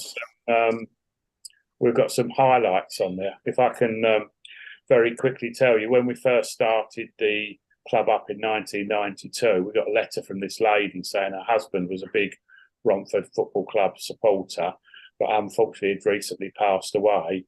And she had some memorabilia she'd like to donate to the club, but on the basis that we didn't go ahead and sell it or anything.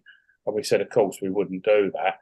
And when we got this big old sort of battered suitcase, one of the things in it was some reels of film, and we got them transferred to VHS as it was then.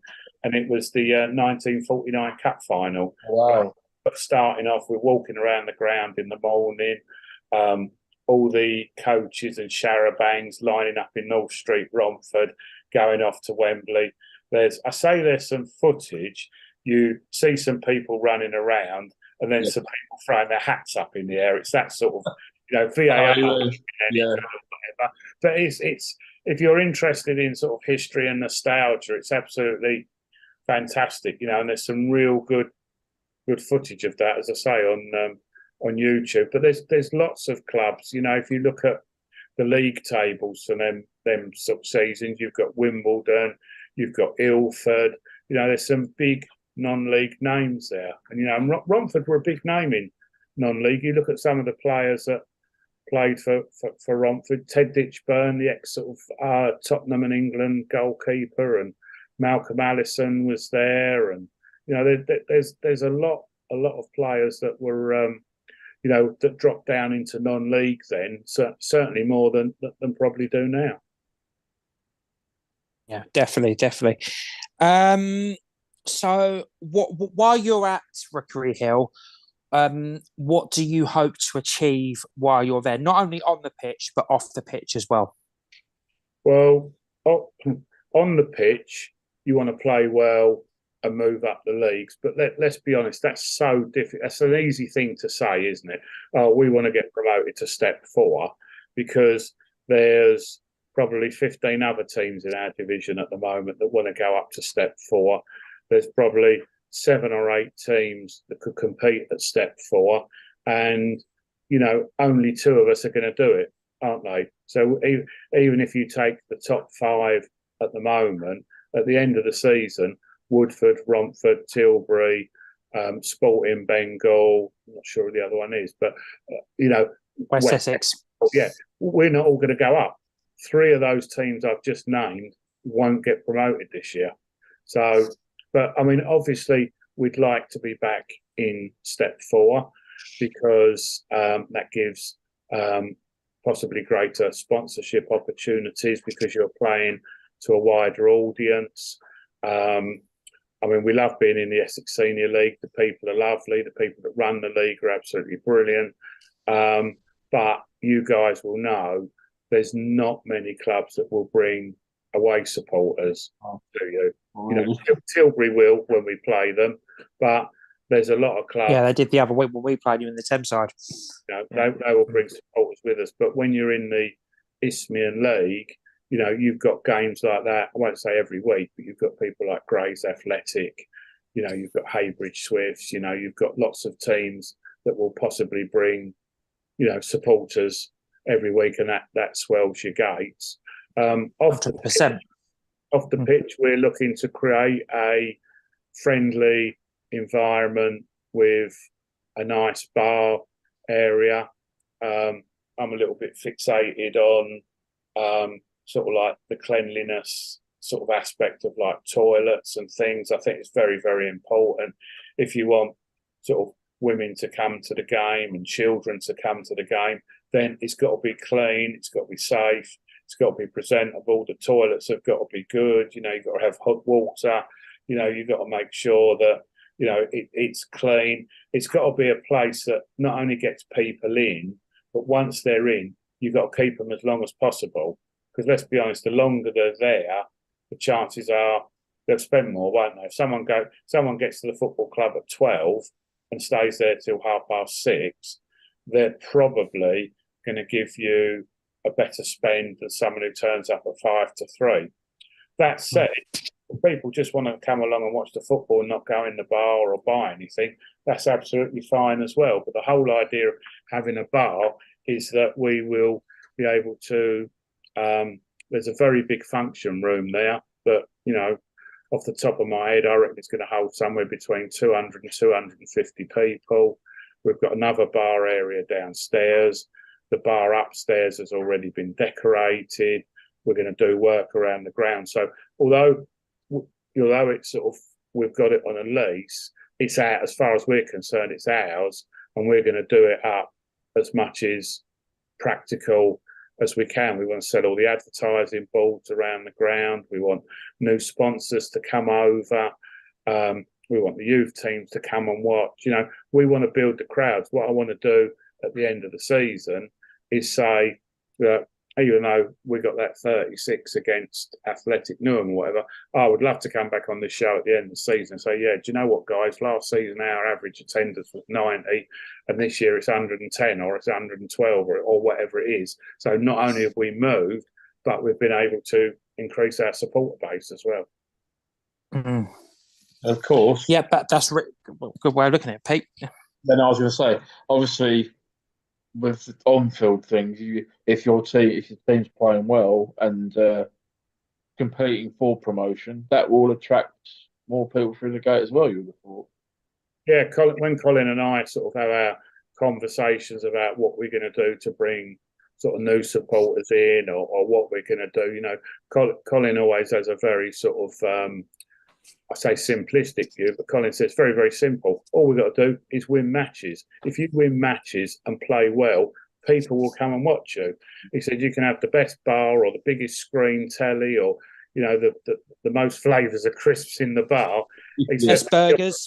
If you're playing rubbish, he said, or you're losing every week, people aren't going to go and want to watch that. People want to go and watch entertaining football, don't they? And let's face it, if you're putting on a show or whatever, and people come over for the first time and the game's 5-4 or 6-3 or 4-1, you know, people love, oh, that's brilliant, you know, and you know the kids love it as well. You know, if you're playing at home and you've got a new lot of sponsors over there or potential sponsors and you get beaten 5-0, you know, that doesn't help, does it? So it's the whole package. You want to be playing well, you want to be winning, you want a nice friendly bar, and, you know, you want a food outlet that people are proud of, and, you know, we've got that now, and you want it to be clean and accessible, you know. But we're going to start organising events there as well.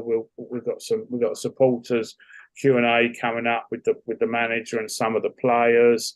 The players are sort of, you know, it's almost more noticeable. Like I was there on Saturday, and it was like 7 o'clock, and there's still 9 players there.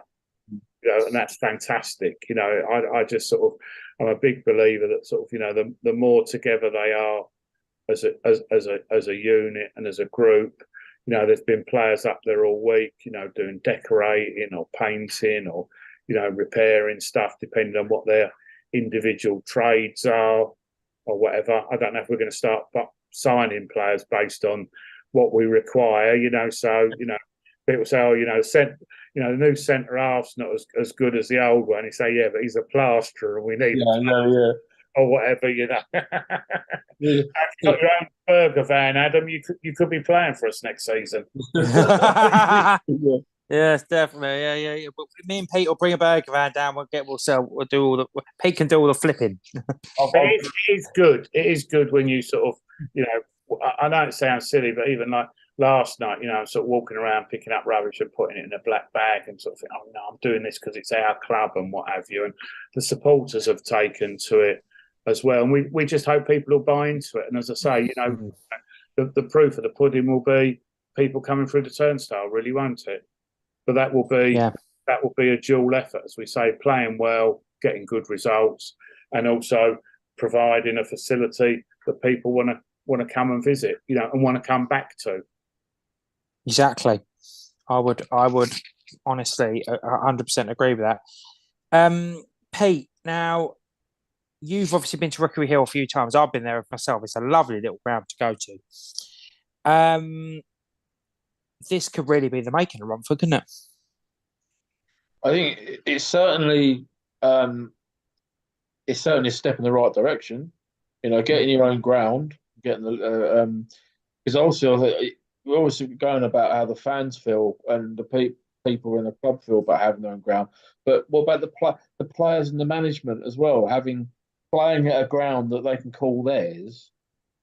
Do you think that will make a difference to them too? Yeah, I think it does, because when the players sort of get there, that they can leave stuff at the ground now and what have you. We're trying to do a few bits and pieces, one of the players has to lug the speaker, home every week, whereas now they don't have to do that. Everyone's got sort of their, we've got an office down there now, which is right next to the changing room, so it makes the changing room less cluttered. We can have we don't have to take everything home every week and what have you. And as I say, I must say, we were happy at Barking. Please don't think we weren't, but this is like a whole new level for us. We're able to do things that perhaps we haven't been able to do before. People are getting to the ground earlier.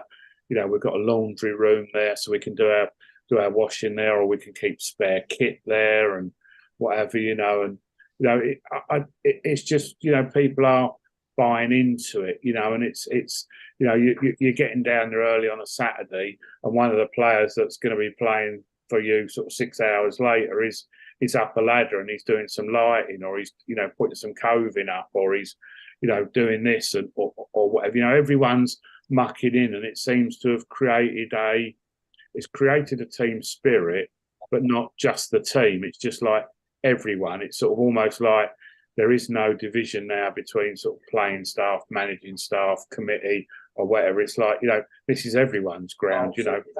I'm going to be walking around with a black bag and picking up rubbish, and that's fine. So it's no sort of, there's no sort of levels or hierarchy at the club at the moment. It's just, oh, are you a painter and decorator? Yeah, I'm a painter. Oh, right, okay, we've got a job for you. Can you come in, on Monday evening and do this and do that, or could you do that, or could you donate an hour's time? And people are turning up at the ground and saying, what can I do? What can I do? I want to do something. I'm not very good at this, but can I do something? We're giving people jobs and what have you, and that hopefully will carry on through, the new people that are turning up. I mean, obviously with 230 there was a lot of people that were new, and a lot of people said, oh, we'll definitely come back again. We'll definitely come. Maybe not every week, maybe not every game. Midweek games can be a bit funny, can't they? Weather's grotty, children have got to go to school the next day, Champions League on the telly, but it'd be interesting to see, how we get on Saturday, and also the following Wednesday, we're at home to Athletic Newham. So I think that'll be a good what's the crowd, what will be the crowd compared to what it was at the last game? Well, it's a direct comparison as well, isn't it? And it's a league game, I'm assuming. So yeah. But it'd be great to have you two guys come down, sort of as Well, much. I'll definitely pop over because You know, it's not difficult for me to get to. So form your own opinion. It's not that far away. I mean, I know Adam's on mute, but what he's saying is he'd like to come down and buy us both a drink, I think. Yeah. Yes, that's true. No, sorry about that. Yeah. That's one. Heard you, Adam. Yeah, so one, that's true, but two, also more difficult for me living in East London. But yeah, I can work something out. Yeah, one way or another. Yeah. I mean, that's the other thing that we're doing on our Facebook forum is just saying to people, if you're struggling to get down there or you're struggling to get there, just let us know what area you're coming from. And conversely, other people are saying, "Oh, I've got space in my car, and I come from Chelmsford area, or I live in Gideon Park, and I've got space in my car." So I think we'll get people there and get them home again. You know, it's just a case of marrying people who've got room in their cars and people who want lifts. I'll just ask Dudley, Matt. So Pete knows where he's going, so I'll just ask him. Yeah. Yeah, I know everything. The Oracle. Definitely. Okay, just quick update on the scores, by the way, for those tonight. In the Europa League, it's West Ham 0, Olympiacos 0. Rangers 2, Sparta Prague 0. In the Europa Conference League, it's Aston Villa 0, AZ Alkmaar 0. West Ham currently second now in Group A because Freiburg are beating back top, whatever you call them. Back, whatever you Tobacco Topola, wherever you go. For Serbia. Serbia, for blimey. Yeah, so I know. Yeah, West Ham should win tonight. I mean, I'm not a fan. I don't support West Ham. I watched the Olympiacos game the other week, and to be fair, nothing could get worse than that. That was awful. Well, I mean, yeah, they did all right last year, didn't they? Winning that another competition. There's so many competitions. It's madness, but I guess it gives them a chance, doesn't it? But yes, definitely. Also, Steve. Obviously, we know now. Now you've gone into Rookery Hill now, and we know you had a really good start to the season. But now, obviously, with having your own ground and having your own space, etc. What's the aim for this season now? Was it always promotion? Has it always been that? If I'm honest, I think there's always two aims, isn't there? There's the aim that you say publicly, and there's what you really believe privately, because you even get it in the Premier League, don't you? You know, you get, someone like Arteta will say, well, if we finish in the top half, you won't be happy with that. You're setting your expectations low, and then you'll be easy to beat them. Last year was disappointing for us in the Essex Senior League. That said, we had a transition. We had new manager come in. Perhaps I won't say we got distracted, but we had good runs in the FA Cup. We had a good run in the FA Vars. And when we came back from Jersey, our results weren't as they should be. Yeah, you went abroad, didn't you? In a sense. My first time on a plane in about 15 years. I was really brave. Nice to see you playing European football. Yeah. And in Europe. I have to go without a passport, so. I know. It's out of the UK. You didn't need a passport. Ridiculous. Blockbusters card. There's one for the kids. I would like to get promoted. There's certainly no expectation. We've never ever set the manager targets. I don't like that. That's just me personally. I just think it puts so much pressure on someone to say, you've got to finish here, or you've got to finish there, or whatever. Because like last season, I still say last season was a good season. We ended up with a reserve side that did really, really well and won their league and won a cup. We had a fantastic FA Cup run going out to Chelmsford, FA Vars run that was brilliant. That got us out to Jersey. Okay, we only finished 13th or the 14th in the league, but I think you've got to judge a season. At non-league, you've got to judge it for everything. It can't just be, where did we finish in the league? I'd like to go up this season, but as we've just said, only 2 teams can go up. So for that to happen, you've either got to win the league, which, let's face it, is really, really difficult. Or if you don't win the league, you've got to finish in the top 5 and then win 2 one-off games, which, let's face it, anything can happen, can't they? We were talking about the FA Cup earlier, weren't we? You know, there's nothing to suggest that Horsham are ready for Div 2, is there? You know, over a whole season. But in a one-off game, anything can happen. And that's the beauty of the playoffs, but also the worry of them, isn't it? Yeah, I mean, look at it last year in the league below, Sporting Bengal. No one expected them to get promoted through the playoffs, and they did. So I'm not talking about any particular club or season, but do the best teams always get promoted through the playoffs? I don't think they do. I think what happens is it's the team that's in form going into the playoffs. So if you've been second all season, you know, sometimes you're better off being 9th, winning your last 7 games, just sneaking into the playoffs, and then you're on a roll, aren't you? Look at the teams that's happened to. Look at the massive points gaps there's been in the playoffs. And I mean, you'll remember this when you was in the Isthmian North. What was it the other year? Harlow finished on 103 points and like 27 points clear of third. Thurrock finished 5th, like 30 odd points behind, and then they beat them and then got promoted. But going back to your original question, Adam, step 4 football is definitely our next aim from a footballing perspective. We've got a women's team now, which is absolutely fantastic. We've got a girls section, we've got a boys youth section, we've got an academy, and we've got a reserve side. So the next step for us is step 4 football. But the way to achieve that is very simple, and that's by winning more games than anyone else. You know, we've had a bit of a blip in the middle. We started off really well, and then we went 3 or 4 games, I think, without winning. Those games were against teams in the lower end of the table. Tilbury have had a blip, you know, but now fantastic football and getting great results. You know, will Woodford have a blip? Well, we just have to hope that they will, you know. But you know, I'm pretty sure we'll be there or thereabouts, sort of, you know, to be involved at the end of the season. Whether you know, sort of, that's going to be playoffs or whatever, we'll just have to wait or see. But it's very competitive. Some very, very good sides in the Essex Senior League, not necessarily even to be in the top 5, but on their day can beat you. You know, and if you look at the fixtures over a season, you look at the 2 reverses of fixtures. You know, you could you could go somewhere and win 3-0, and then play them in February, and they play you off the park. Exactly. Just a little.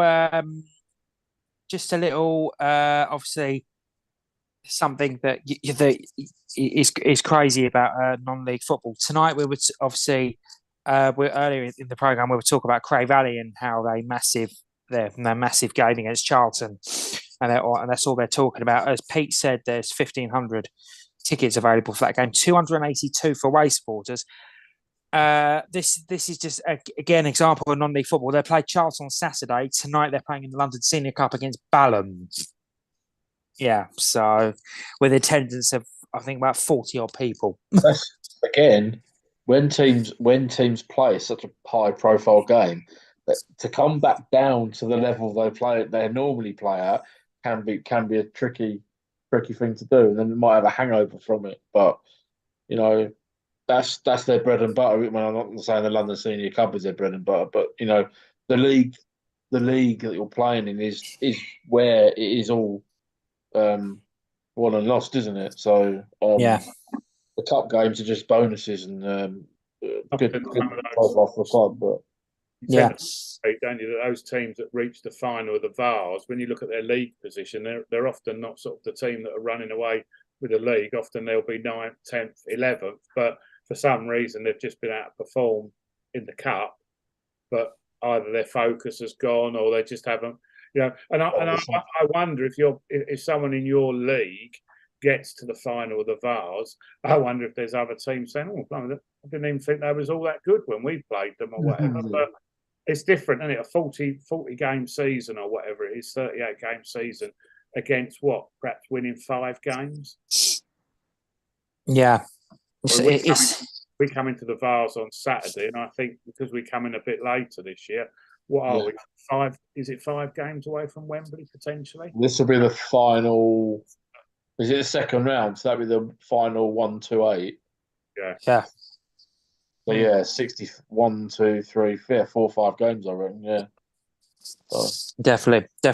Steve, before we go on to the fixtures and that, realistically, where do you see the club in 5 to 10 years' time with your medium to short term? Do you find yourself back in Romford? Do you turn Rookery Hill into a Premier League stadium or what?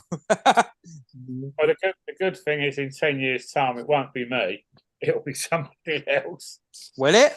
Well, I would imagine so, but I'm just hoping that they'll wheel me round the ground then or whatever. But no, I mean, it's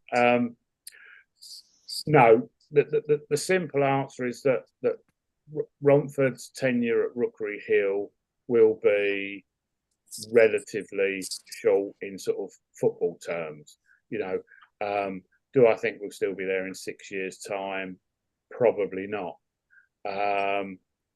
It's a case of where do we go? So there's certain scenarios. If you could tell me that in 4 years' time we'll leave Rookery Hill and go to Westlands, then I would be talking about pulling in crowds of sort of 300-400, you know, in the Essex Senior League. You know, if we're playing at a higher level, I genuinely do believe there would be an appetite for watching Romford, and then the sky's the limit in as much as sort of you could go a little bit, you could go higher. But if we were to leave Rookery Hill and then have to go into another ground share, well, that would be considered by many a step backwards. So it's very difficult. We can't, at the moment, I think sort of most people are sort of having their focus on, you know, let's get Rookery Hill up to the standard and the level that we want it to be, and just take it step by step, because there are so many variables, and it's very, very difficult to say where we all know where we want to be. I've never really had that much. I would like a community club where the first team are doing well. There's a massive infrastructure below it of women's teams, girls' teams, boys' teams. We've got a disability team as well. You know, I'd like to grow that section, to be active in the community, raising money for food banks, helping people out, having a good sort of social life. I would be happy if someone said to me, you won't get any higher than Conference South or something. Personally, I would settle for that. You know, I'm not sure that I particularly want to get up Saturday morning and drive all the way to Grimsby and all the way back and then drive. No. But that's just me personally. I like non-league. You know, I know there's sort of 700 clubs all saying they love non-league, but all actually trying to get into the league, which is the bit that we don't like, isn't it? And then all of a sudden the TV dictates when you play your game. So it's a bit of a juxtaposition, really, because we all love non-league and want to be in non-league, but we all want to climb the pyramid, which ultimately ends in you getting out of non-league. And I'm sure if you speak to those people that have done that, you know, I'm sure Mark at Dorking will tell you that his footballing week is a lot different to what it was 10 years ago. And if they carry on the way it is, his footballing week in 10 years' time is going to be a lot different to what it is now. Ask Salford, ask Harrogate, their teams they've done from that level. It's absolutely crazy. That hanker after the old days. There will always be a few that say, well, do you know what? You know, I remember when it was sort of, you know, £5 to get over here, and, you know, you could just walk up to the burger bar, and now it's £25. I've got to buy a ticket online, and there's an half an hour queue for an £8 pie or something. You know. Yeah, I know. For the same reason I don't go to watch the Premier League. I mean, A, you can't get tickets, and B, it's just very, very expensive, and although sort of I'm an armchair West Ham supporter, I find it hard to make a connection because players are so transient and move so quickly. You know, even though I would say I'm a West Ham supporter, I'd be hard pressed to name you more than sort of 5 or 6 of the current squad. I can understand that. Plus, obviously, there's been a lot of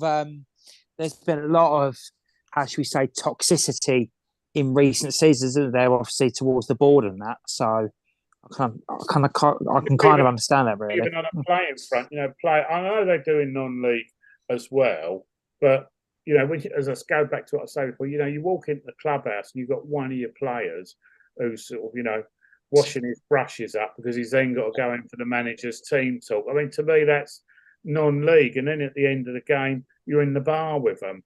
And they're chatting to you. Now, that's what I love about non-league. I mean, I know there's money involved. I know people still cheat in non-league. I know people go on about the referee. But even things like not having any VAR. You know, you can take. Yeah, I know. You want to have a beer, you can take a pint out in a plastic glass. You can stand behind the goal in the first half. You can walk around the pitch. You can stand where you like. At 2:15 in the afternoon, you can decide, I'm going to go and watch a non-league game. Yeah. In the area that you guys are covering, you've probably got a choice of 10 games, haven't you? Well, you must have at least more than that, probably. Yeah. You must have a choice of 10 or 15 games you could get to in sort of. There's too many sometimes. Yeah, I mean, Pete more than me, because obviously I'm, as everyone knows, I'm football secretary at Walthamstow, so I'm usually with them. But even on a midweek, if I wanted to, I could say at 7 o'clock on a Tuesday night, I could go and watch Clapton in the community, Clapton, Hackney Wick, Tower Hamlets, Redbridge, teams, West Essex, Woodford. You've got teams all around you can go and watch. And same with you, Pete. You can go and watch whoever, can't you? Yeah, and now Romford one of them because they're not far away. So exactly, 15 miles away. Yeah, and Barking was easy to get to as well. But can you come to the Athletic Newham game? Because that's one then I can add to the list. Yeah, exactly. Yeah. That's this week. I will see what. To be fair, I haven't done a lot of midweeks lately because of work. So. You work in Billericay, didn't you? Sorry. Yeah, I was working in the office a lot lately, and I'm just too tired to do anything afterwards.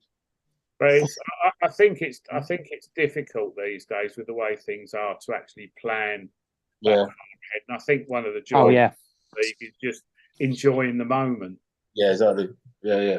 Enjoying it yesterday, you know, sort of last night, you know, we beat Woodford and that was it. You know, that they're the best team in the league. Because that's what the league position says, or you know, and we beat them, and you don't want to think about anything else. You know, you're just in the moment. You're just thinking, you know, you're driving home. You're thinking, yeah, we've beaten them. We've moved up the league table, and what have you. Definitely. Okay, Steve. Obviously, you'll stick around for the fixtures section, but thank you so much for giving us your insight into Romford's move to Rockery Hill, and we wish Romford all the best, and we would definitely be over to see a game at some point at Rockery Hill in the very, very near future. Oh, I definitely will be over, don't worry. And me. Yeah. I'll tell you which game at the moment. Yeah. Depends what's what. What's what. But yeah, thanks, Steve. Honestly, everyone, I'm sure, wishes you, including us, wishes you all the best. And Ian, I'm sure, being a Havering resident yourself, yeah. Yes, although you support Harold Wood, so yeah, there's a bit of Someone has to. Someone have a good smattering of ex-Romford players in, don't they? Yeah. Oh yeah. He doesn't know a lot, but I pretend I do, you know. He knows more than he did. But basically, Ian, I'll tell you a story about Ian, Steve. He knows when he's very good at working out when Harold Wood pitch is waterlogged, because whenever he gets a little bit of flood in his back garden, he knows the pitch is waterlogged at the park over the road. Yeah. So he knows when we're going through the results of Harold Wood didn't play, 'cause he was waterlogged pretty much. Yeah. He must live at the back of my old school, Redden Court, then. Not far. The railway side. Right. Yeah. You can place it. So. Yeah. Yes. Right. Well, let's go through the week's action in the ESL and the FA Vars. Now, we'll start with our Pete's favourite competition that he loves to talk about on this programme. It's not the Sky Bet Championship, where both these sides having contrasting seasons. Not my Norwich and Sunderland. But yeah, no, it's the FA Vars, and we're going to start. We'll start with Steve's Romford. You are hosting Crawley Green at well, according to this, it's supposed to be at Barking, but it will obviously be at Rookery Hill, according to full time.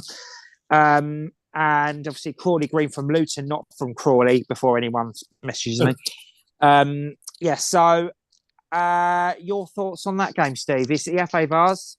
Yeah, It'll be interesting opposition. We're coming to the competition a lot later than we did before, which, I mean, I suppose you avoid some potential banana skins, but you obviously lose that opportunity to build up a bank of money if you do sort of, play some of the earlier rounds. I don't know anything about them. We haven't had them watched or anything. We've just concentrated on our game. I mean, I had a look today. They're 14th, I think, in their league table. But Thanks, you just saved me a job. I don't know that tells you a lot, really, does it? They're in the same league as Sawbridgeworth and Stansted. I think there are a couple of places below Stansted and what have you. But yeah, I mean, look, hopefully everyone will be fit. We've been scoring some goals lately, and it's a competition. Everyone wants to do well in the FA competitions, don't they? And as I said before, it's twofold. Let's be honest, you want the money. The money's good and it helps, but you also want to progress. And you're never going to win, or certainly, Romford are never going to win the trophy. Sort of if they're in step 4, because it's just too difficult. You're not going to win the FA Cup. This is the one that that everyone that goes in for this really feels they've got a chance, don't they? Yeah, definitely. Other sides in action in the FA Vars this weekend. Great Wakering hosts the Conquerors of Coggeshall Town in Downham Town. Great Wakering. Downham, I take it that's from Downham Market, isn't it, Pete? Yeah. So what's your thoughts on that one? Local side, obviously, for yourself in Great Wakering. Yeah, I mean, a winnable tie. Downham are a very good third and Prem division side, so that'll be a tough game for Wakering. But equally a tough game for Downham, because Wakering are picked up in the league as well now. They're starting to head towards the top 5 themselves. So I think it's and they've got a home advantage as well, because obviously if they had to travel to Norfolk, that'd have been a much tougher game. But yeah, Wakering, I mean, obviously they didn't do very well last week and they got beat 3-0 at home by Woking. That was, apart from that game, they've done all right recently. So, and they won at St Neots in the last round, and St Neots were a very good side. That was a very good result down there. Penalties. So, yeah, got every chance of getting through to the next round. So, I'm sure they'll give it a good shot. Yes, I'm sure they will. Elsewhere in the FA Vars this weekend, Woodford make the trip to northwest London, Hertfordshire borders to take on London Lions. So, Pete, will Woodford's trip over to Artley be a roaring success, or will they be tamed by the Lions, who beat Brentford in the last round? Yeah, obviously, exactly. I mean, the London Lions are sort of around mid-table mark in the Spartan League, the same as but yeah, I mean, it's a good win against Brentford for them. But I think Woodford are going to be a much different proposition. Obviously, Woodford will win that one because after midweek, you restore their pride. Yes. Oh, sorry. Yeah. Okay. I'll give you that one. Yeah. We've all done one on this show now. So. Yeah. Yeah, definitely. I I would expect Woodford to win, but it's a cup game, isn't it? I'll definitely put Woodford in this favourite. That's for definitely. Sure. Yes. It'll be a tough game. Now, Pete, I'm going to get your opinion on this one. It is Saffron Walden versus Holbridge, an all Essex Senior League tie. Yeah. Well, I mean, Saffron Walden have a home advantage might swing it, but Holbridge are obviously playing very well, but they've had a little they've had a couple of iffy results lately in the league, but I think it's one of those where it's really hard to call. There's only 4 points between the league. They're both on the cusp of the top 5.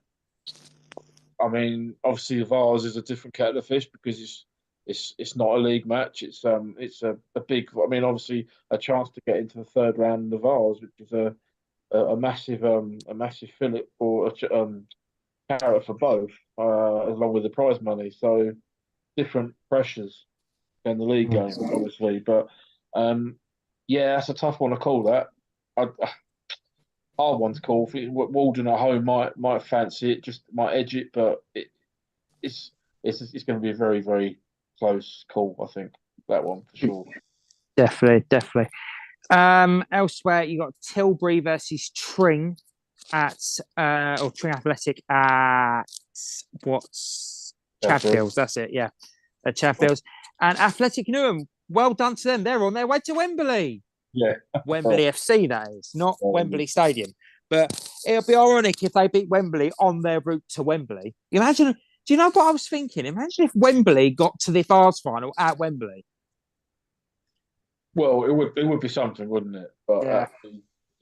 got a few rounds to go yet. But obviously, Athletic Newham a few years ago were really flying, weren't they? I mean, unfortunately, I mean, the thing is, they beat the finalists 5-0 at home, didn't they? So and they got slung out. But I mean, that just shows you. I mean, Littlehampton were unbelievable that season, and Richard Coney tore them to pieces on that day. But can they go on another run? Well, why not? I mean, they've definitely got the personnel to do it. But you always need a bit of luck, don't you, in a cup competition as well? So yeah, tough trip to Wembley, but you never know, they could pull it off. So. This is going to be an intrigue one. There's an all-step 6 tie between Stanway Pegasus and Barkingside up in North Essex. I mean, Stanway Pegasus going well in the North Division. Barkingside have pulled off a couple of good results, but I'll be honest, Pete, I think it shows with Barkingside beating Framlingham and that in the previous round, and how well that Pegasus are doing with Holland, who, let's be honest, didn't really pull up a lot of trees in the South Division last season. I just think it shows how stronger the South Division is compared to the North. So I think this could be a really interesting game. Yeah. And I remember Barkingside knocked Hadley United out in the previous round of Framlingham, and Hadley are in the top 10 of the Premier Division. So yeah, Framlingham are 3rd. So they're pretty much on a par with Stanway in terms of league position. So again, it's who turns up on the day, who gets a bit of luck here and there, and yeah, it just comes down to a couple of things during the game that could swing it one way or the other. You just don't know. But Barkingside, I'm pleased that they are starting to get some results. And they won 2-1 against Parkview last night. Yeah, James is I'm pleased he's got another crack at a first team manager job, because he got badly treated at Manor. Definitely. And remind us all, there's one game on Sunday at Parkside. It's May and Baker versus White Ensign. No love lost between those two over the years. Yeah, that'll be an interesting game. Yeah, yeah. I don't think it'll be a pretty game either. But again, I think all that matters in cup games is you win the game and move on. It doesn't matter how you play. Two sides have come out of intermediate football as well and done very well in their respective divisions. I know May and Baker player, so I'm going to have to tip them. So heart overhead or whatever, but. Yeah, I'm sure you're intrigued by that one, Pete, aren't you? Yeah, I mean, what Ensign have had to. Ensign squeezed past Wormley in the last round. They're in the same division as May and Baker, so that won't be. It's one of those ties I think might go all the way to penalties. Although they don't have extra time in the VAR, so it has to be a draw after 90 minutes. But yeah, I think it's has got potential to do penalties that game. I think it'll be definitely. Yeah. Okay, let's have a look at the Essex Senior League action. The early kickoff on Saturday is FC Clacton versus West Essex. You've got you could say the CO6 derby at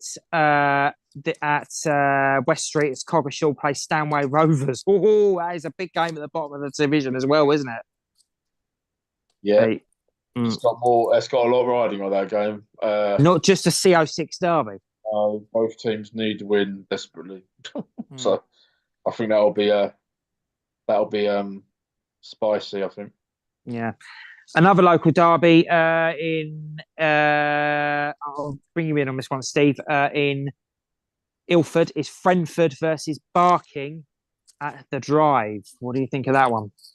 Well, Barking have got the new manager Bounce at the moment, haven't they? You know, sort of with my friend Johnny Fowl having gone in there. So I think they might just shade it. But when we played Frenford, they were very good. I mean, they were very, very quick and well up for it when we went there. I mean, they beat us sort of quite comfortably. So it'll be tight, but I just think Barking to shade it. Yes, and Pete, I'll just get your opinions on that.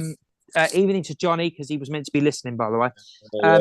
Johnny's gone in there with Mike Walther, joint managers. Is that a good appointment for Barking? Because I think that's a good solid appointment there. They're two guys that know the league very well, and they obviously have a big pool of knowledge and players that they know. I'm not sure they'll tinker with the side too much. I don't really need to, because Barking have a good side. They've got good players. They just haven't got that consistency this season.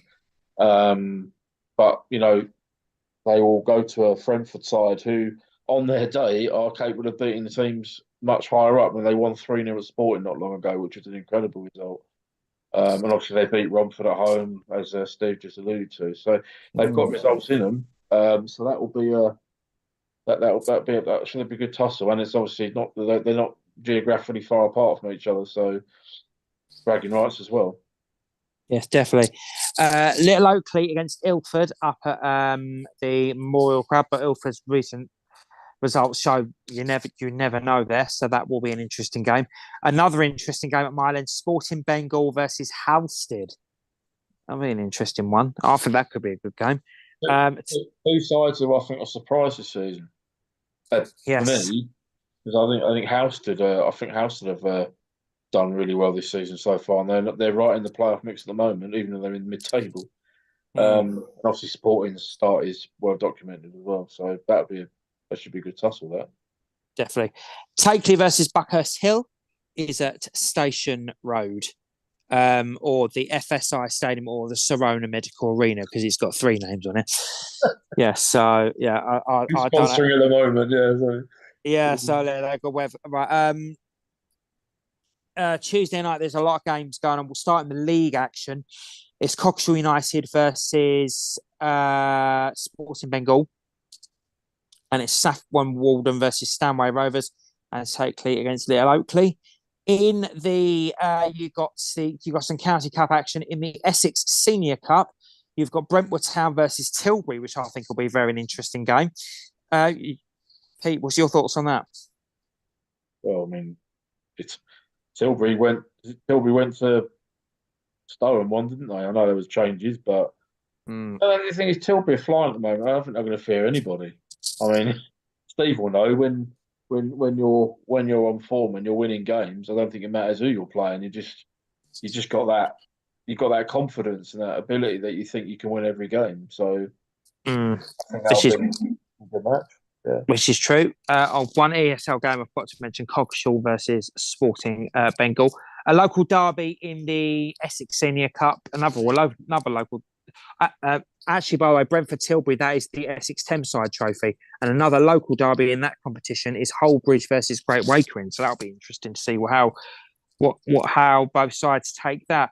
In the Essex Senior Cup, it's Buckhurst Hill versus Waltham Abbey in a local derby at Myrat Park, Roding Lane, if the flood water has subsided, that is. Yes. So, and in the London Senior Cup, great opportunity and great night for Johnny and Mike.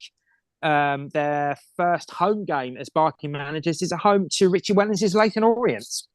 Yeah. And nice. Richie Wellens has said he'll be sending a mix of first team and youngsters there, so it'll be a good experience for them. I mean, they'll be playing professional players, or some of them will be. So it'll be They'll learn quite. As I alluded to in the FA Cup earlier, you'll learn a lot of playing against players like that. So who are trained every day by pro coaches and stuff. So I'm going to ask Steve on this one. Bring him in. I think he knows exactly what game I'm going to bring up. A couple of years ago, you played Colchester in the Essex Senior Cup, didn't you? And beat them. I think was it 2-0 or 3-0. How do you, as a club, approach that when you're playing against a professional side, and especially in your case at their ground? I think you approach it probably a bit more importantly than they do, shall we say. When we've played Colchester United, we've done it twice now at Layer Road. Very strange atmosphere. Not Layer Road, is it? Sorry. Community Stadium by the A12, yeah. Yeah. I think both times we've played them, there's only been like sort of 200-300 people in the ground, which makes it for quite an eerie atmosphere. They usually put out a mixture of their under-18s and any new signings they've made recently or players coming back from fitness. It's always a tough game. But at the end of it, it's the same if Barking win against Leyton Orient. If you've won. You're not bothered about what side they've put out. You're going into work the next day and telling everyone you've beaten Colchester United. You're beating a Football League club, yeah. Doing the same. They're not interested in who they're being put out. It's the club colours, the club badge, and you're going out there to win that game. Definitely, 100%. That will be very interesting to obviously a very, very interesting game. On Wednesday night, Essex Senior Cup action, Man Baker versus Ilford. You've also got White Ensign against Halstead, and obviously yourselves, you're home to Athletic Newham. So this will be a very interesting game. Yeah, looking to get some revenge for our recent game in the Essex Senior Cup. And, as I say, we'll be playing at home, and I think the players will be well up for it. So, I'm hoping for a Romford win and a crowd of more than 36. Yes, hopefully. Yeah, it'll be. I think it'll be an interesting game because Athletic Newham are on their day have shown they can upset the form book and it upset the teams at the top of the division, can't they? I think we're going to tell Richard Coney that the game's still at Barking. Yes, so that'll be interesting. Let's go on to Thurlow Division 1 South. The first game on this one is Basildon Town versus Clapton. Now, because obviously I assume because of your Vars game, that has been moved to Basildon United's ground on Saturday now. Imagine so, yeah. Yep. And you've got Benfleet versus Newbury Forest, Brimsdown against Harlow, Cannonswood versus Dunmow, Enfield Borough versus Hoddesdon Town, Hackney Wick versus Parkview, a big London derby there in Whittam. Hutton versus Burnham Ramblers, North West London against Wormley Rovers, Southend Manor versus Clapton in the community, St Margaret's versus Tower Hamlets. You all right there, Mr. Dudley? Yeah, sorry, I was someone at my door. What have you done now? Nothing. Sorry, I'm back. Sorry about that. Oh, okay. Yes. What did you order food or something? Yes, I was trying not to say that, Ad, but you just brought me out. So. Oh, fair. Yeah, I saw you carrying it, but it's all right. I've got food coming myself. So. This is a problem when you get home from work and you got 10 minutes for the show. Yeah, fair enough. Okay. I was trying to time it so the show ended and the food turned up. Anything nice? McDonald's. Lovely. Yeah. Well, yes. Anyway. Yeah. Anyway, so we were just going through the Thurlow South fixtures there. Anything catch your eye this weekend? Well, I don't know what's going on this weekend. I wasn't here, was I? Hang on. I think Southend Manor and Clapton Community, obviously, there'll be two of them coming down here. It didn't go so well a few years ago when they came down here. Off the pitch, we won't go into that. But yeah, no, I mean, obviously, others Manor have picked up a couple of results and they've actually got into the top half, but they're playing Clapton Community, who were held by Tower Hamlets in midweek, weren't they? Cannonswood and Dunmow's a big game. Yes, that is a big game. Dunmow, I mean, I still can't get over they lost 6-0 at home to Benfleet, but yeah, it just shows you on the day if you play good football, then yeah, it will be be. I know. I did. It's interesting. I did note. Excuse me. I did notice. It's Basildon Town. We did talk about. They're playing. Yeah, they're playing at Basildon United this weekend. Yeah, we were just saying it's probably because of Romford's Vars game. Yeah. Yeah, that's right. But obviously, there was well documented that Town and United did fall out, just why they moved out originally. So it's good that Basildon have let them use the ground for that game. But yeah, no, it's. I mean, yeah, Cannonswood Dumbo is a massive game, isn't it? It's, definitely. Against first. So. I think as well. Enfield Borough versus Hodgson and St Mags and Tower Hamlets are two key games at the bottom as well. Hutton Burnham Ramblers as well, so Essex derbies. So yeah, could put implications on the playoffs, so that'll be interesting. Yeah, so that'll be a big one. Now Tuesday night in games involving the Essex or the third and Division 1 South. Now, Enfield Borough have got listed as playing twice. They're playing in the Middlesex Premier Cup against Kensington Dragons, but at the same time, they're also playing Broadfields in another competition. So I don't know if they're putting two sides out or they're teleporting or something. Or two teams. yeah. Okay. Brimstone are at CB Hounslow. You've also in other county cups, you've got Parkview against Shepherd's Bush. And in the Hertfordshire competition, it's Hertford Heath against Hoddesdon Town. In the First Division South, it's Dunmow Town versus Southend Manor and North West London against Clapton. Another key game down there at the bottom, Pete. Yeah. They're all big games, aren't they? Especially, I know we're still early in this. Well, I say we're early in the season. It's November now, but there's still a long way to go. But these games lay markers down, don't they? For where teams, you win a game like that, it gives you a bit of boost and you get a bit of an advantage over the team in the same position. It does make 100%. 100%. It's going to be interesting. Okay, well, that's all the fixtures locally for this week in our respective Step 5 and 6 divisions. Steve, before we go, is there any fixtures that apart from your own, obviously, that catch your eye? Well, I think the Woodford Cup game will be interesting in the Vars and what have you, and I think Tilbury will give Brentwood a good game in that cup game as well. But if I'm honest, the results that we're looking at the moment are those that affect us. So we're not playing in the league on Saturday, so all the league games will be interesting. But at the moment, we've just got to keep winning our games. Yes, definitely. I would agree. Check the non-league FA full time for the other intermediate fixtures this weekend. It's the weekend of the Essex Premier Cup second round. Yeah. I'll just like to mention though for Ian that Harold Wood managed to win 7-3 at the weekend. Whoa! Okay. At home to the bottom 5. Blimey. Okay. But they have got a rather good player playing for him up front called Jason Hallett. All right. Okay. I've never heard of him. No, he got 4.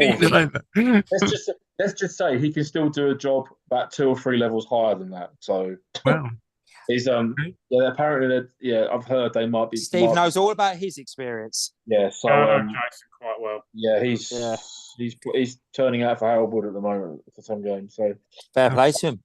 That's not a surprise they're scoring goals with him up front. Yes, there's a lot. As I said, there's a lot of county cup fixtures that are taking place this weekend as well. Chances for some of you to maybe even get a double header in. So, check there's one at Barking. I know that for a fact. So, yes, there is actually. You are correct. A lot of, as I say, a lot of games in the grassroots leagues this weekend. Shout out to Martin's Debden. Won 6-5 on Sunday against Shenfield. I don't know if it was the actual score if they actually won that on penalties, but I felt like it felt like a tennis game. They're the games you want, though. I mean, Steve is a Romford. If he's Romford involved in this 6-5, it's probably not good for your health. But we don't get many 0-0s. No, if you go back to our results, we don't get more than one a season normally. That's another reason to go and watch Romford. A lot of goals, yeah. A lot. You get entertainment. Yes, exactly. So you get a lot of entertainment there as well. Entertainment and a nice welcome. Definitely. Yes. Good combination.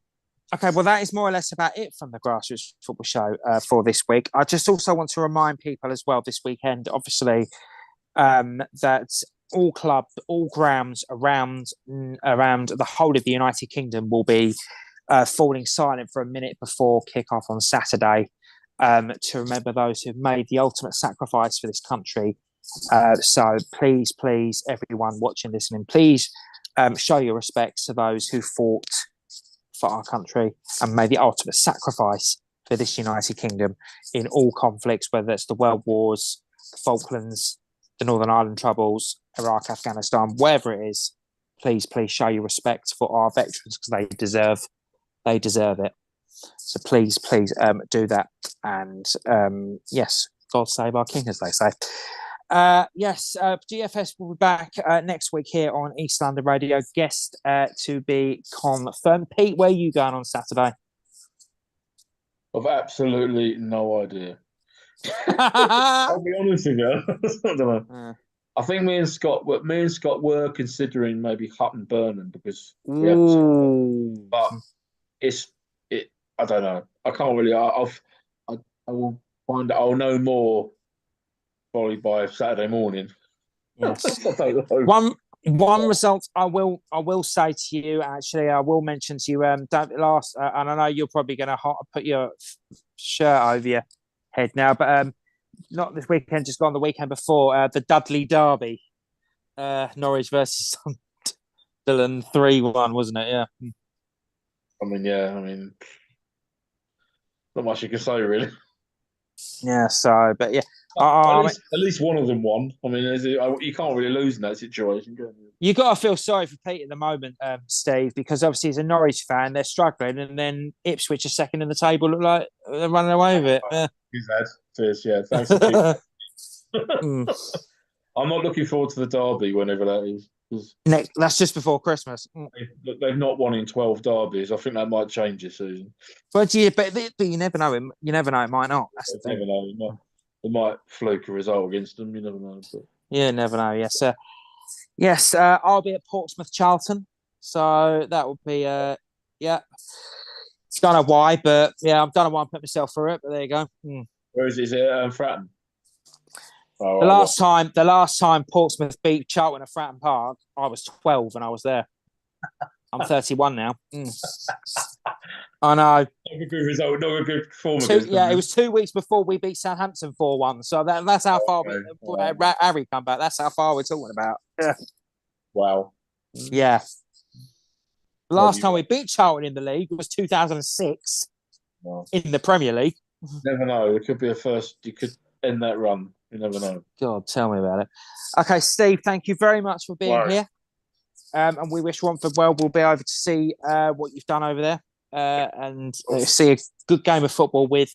You know what's going to happen, Pete? We're going to go over there, aren't we? It's going to be blooming 0-0, isn't it? I mean, I saw them play totally at home. What was it, 2 weeks ago? Yeah. I know that was... I mean, yeah. That showed again. It showed when you're saying about teams can beat anyone on their day. I mean, you were 3-1 up, and then they scored 3 goals in the last 20 minutes, didn't they? And they'd lost 6 games in a row to that point. So you just don't know in this league. But it was a mad game. It really was. But shout out to Martin, by the way. He's just texted me. That 6-5 win was 2 weeks ago. They drew 1-1 on Sunday. Bloody hell, he draws more than his curtains, doesn't he? Yeah. No, it seems he got back on track there, Steve, now, because you've obviously won. Yeah, hopefully 3 in a row now. Something, I think. Can't remember. Because he won 7-2 at Coggeshall, and they beat West Essex at home not long before that. So it's mad. But no, it's good. Thanks for coming on, Steve. And I'm definitely go over Rookery Hill soon because I want to see for myself what's going on there. So. Yeah, it'd be great to have you. Yeah. Definitely. Yeah, I'll pop over as well. But yeah, Ian, thank you very, very much for being here. As per usual, good luck to Harold Wood this weekend in whatever, if the game's on. Yeah. Yes. But from all of us here on GFS, thank you very, very much for listening and or watching.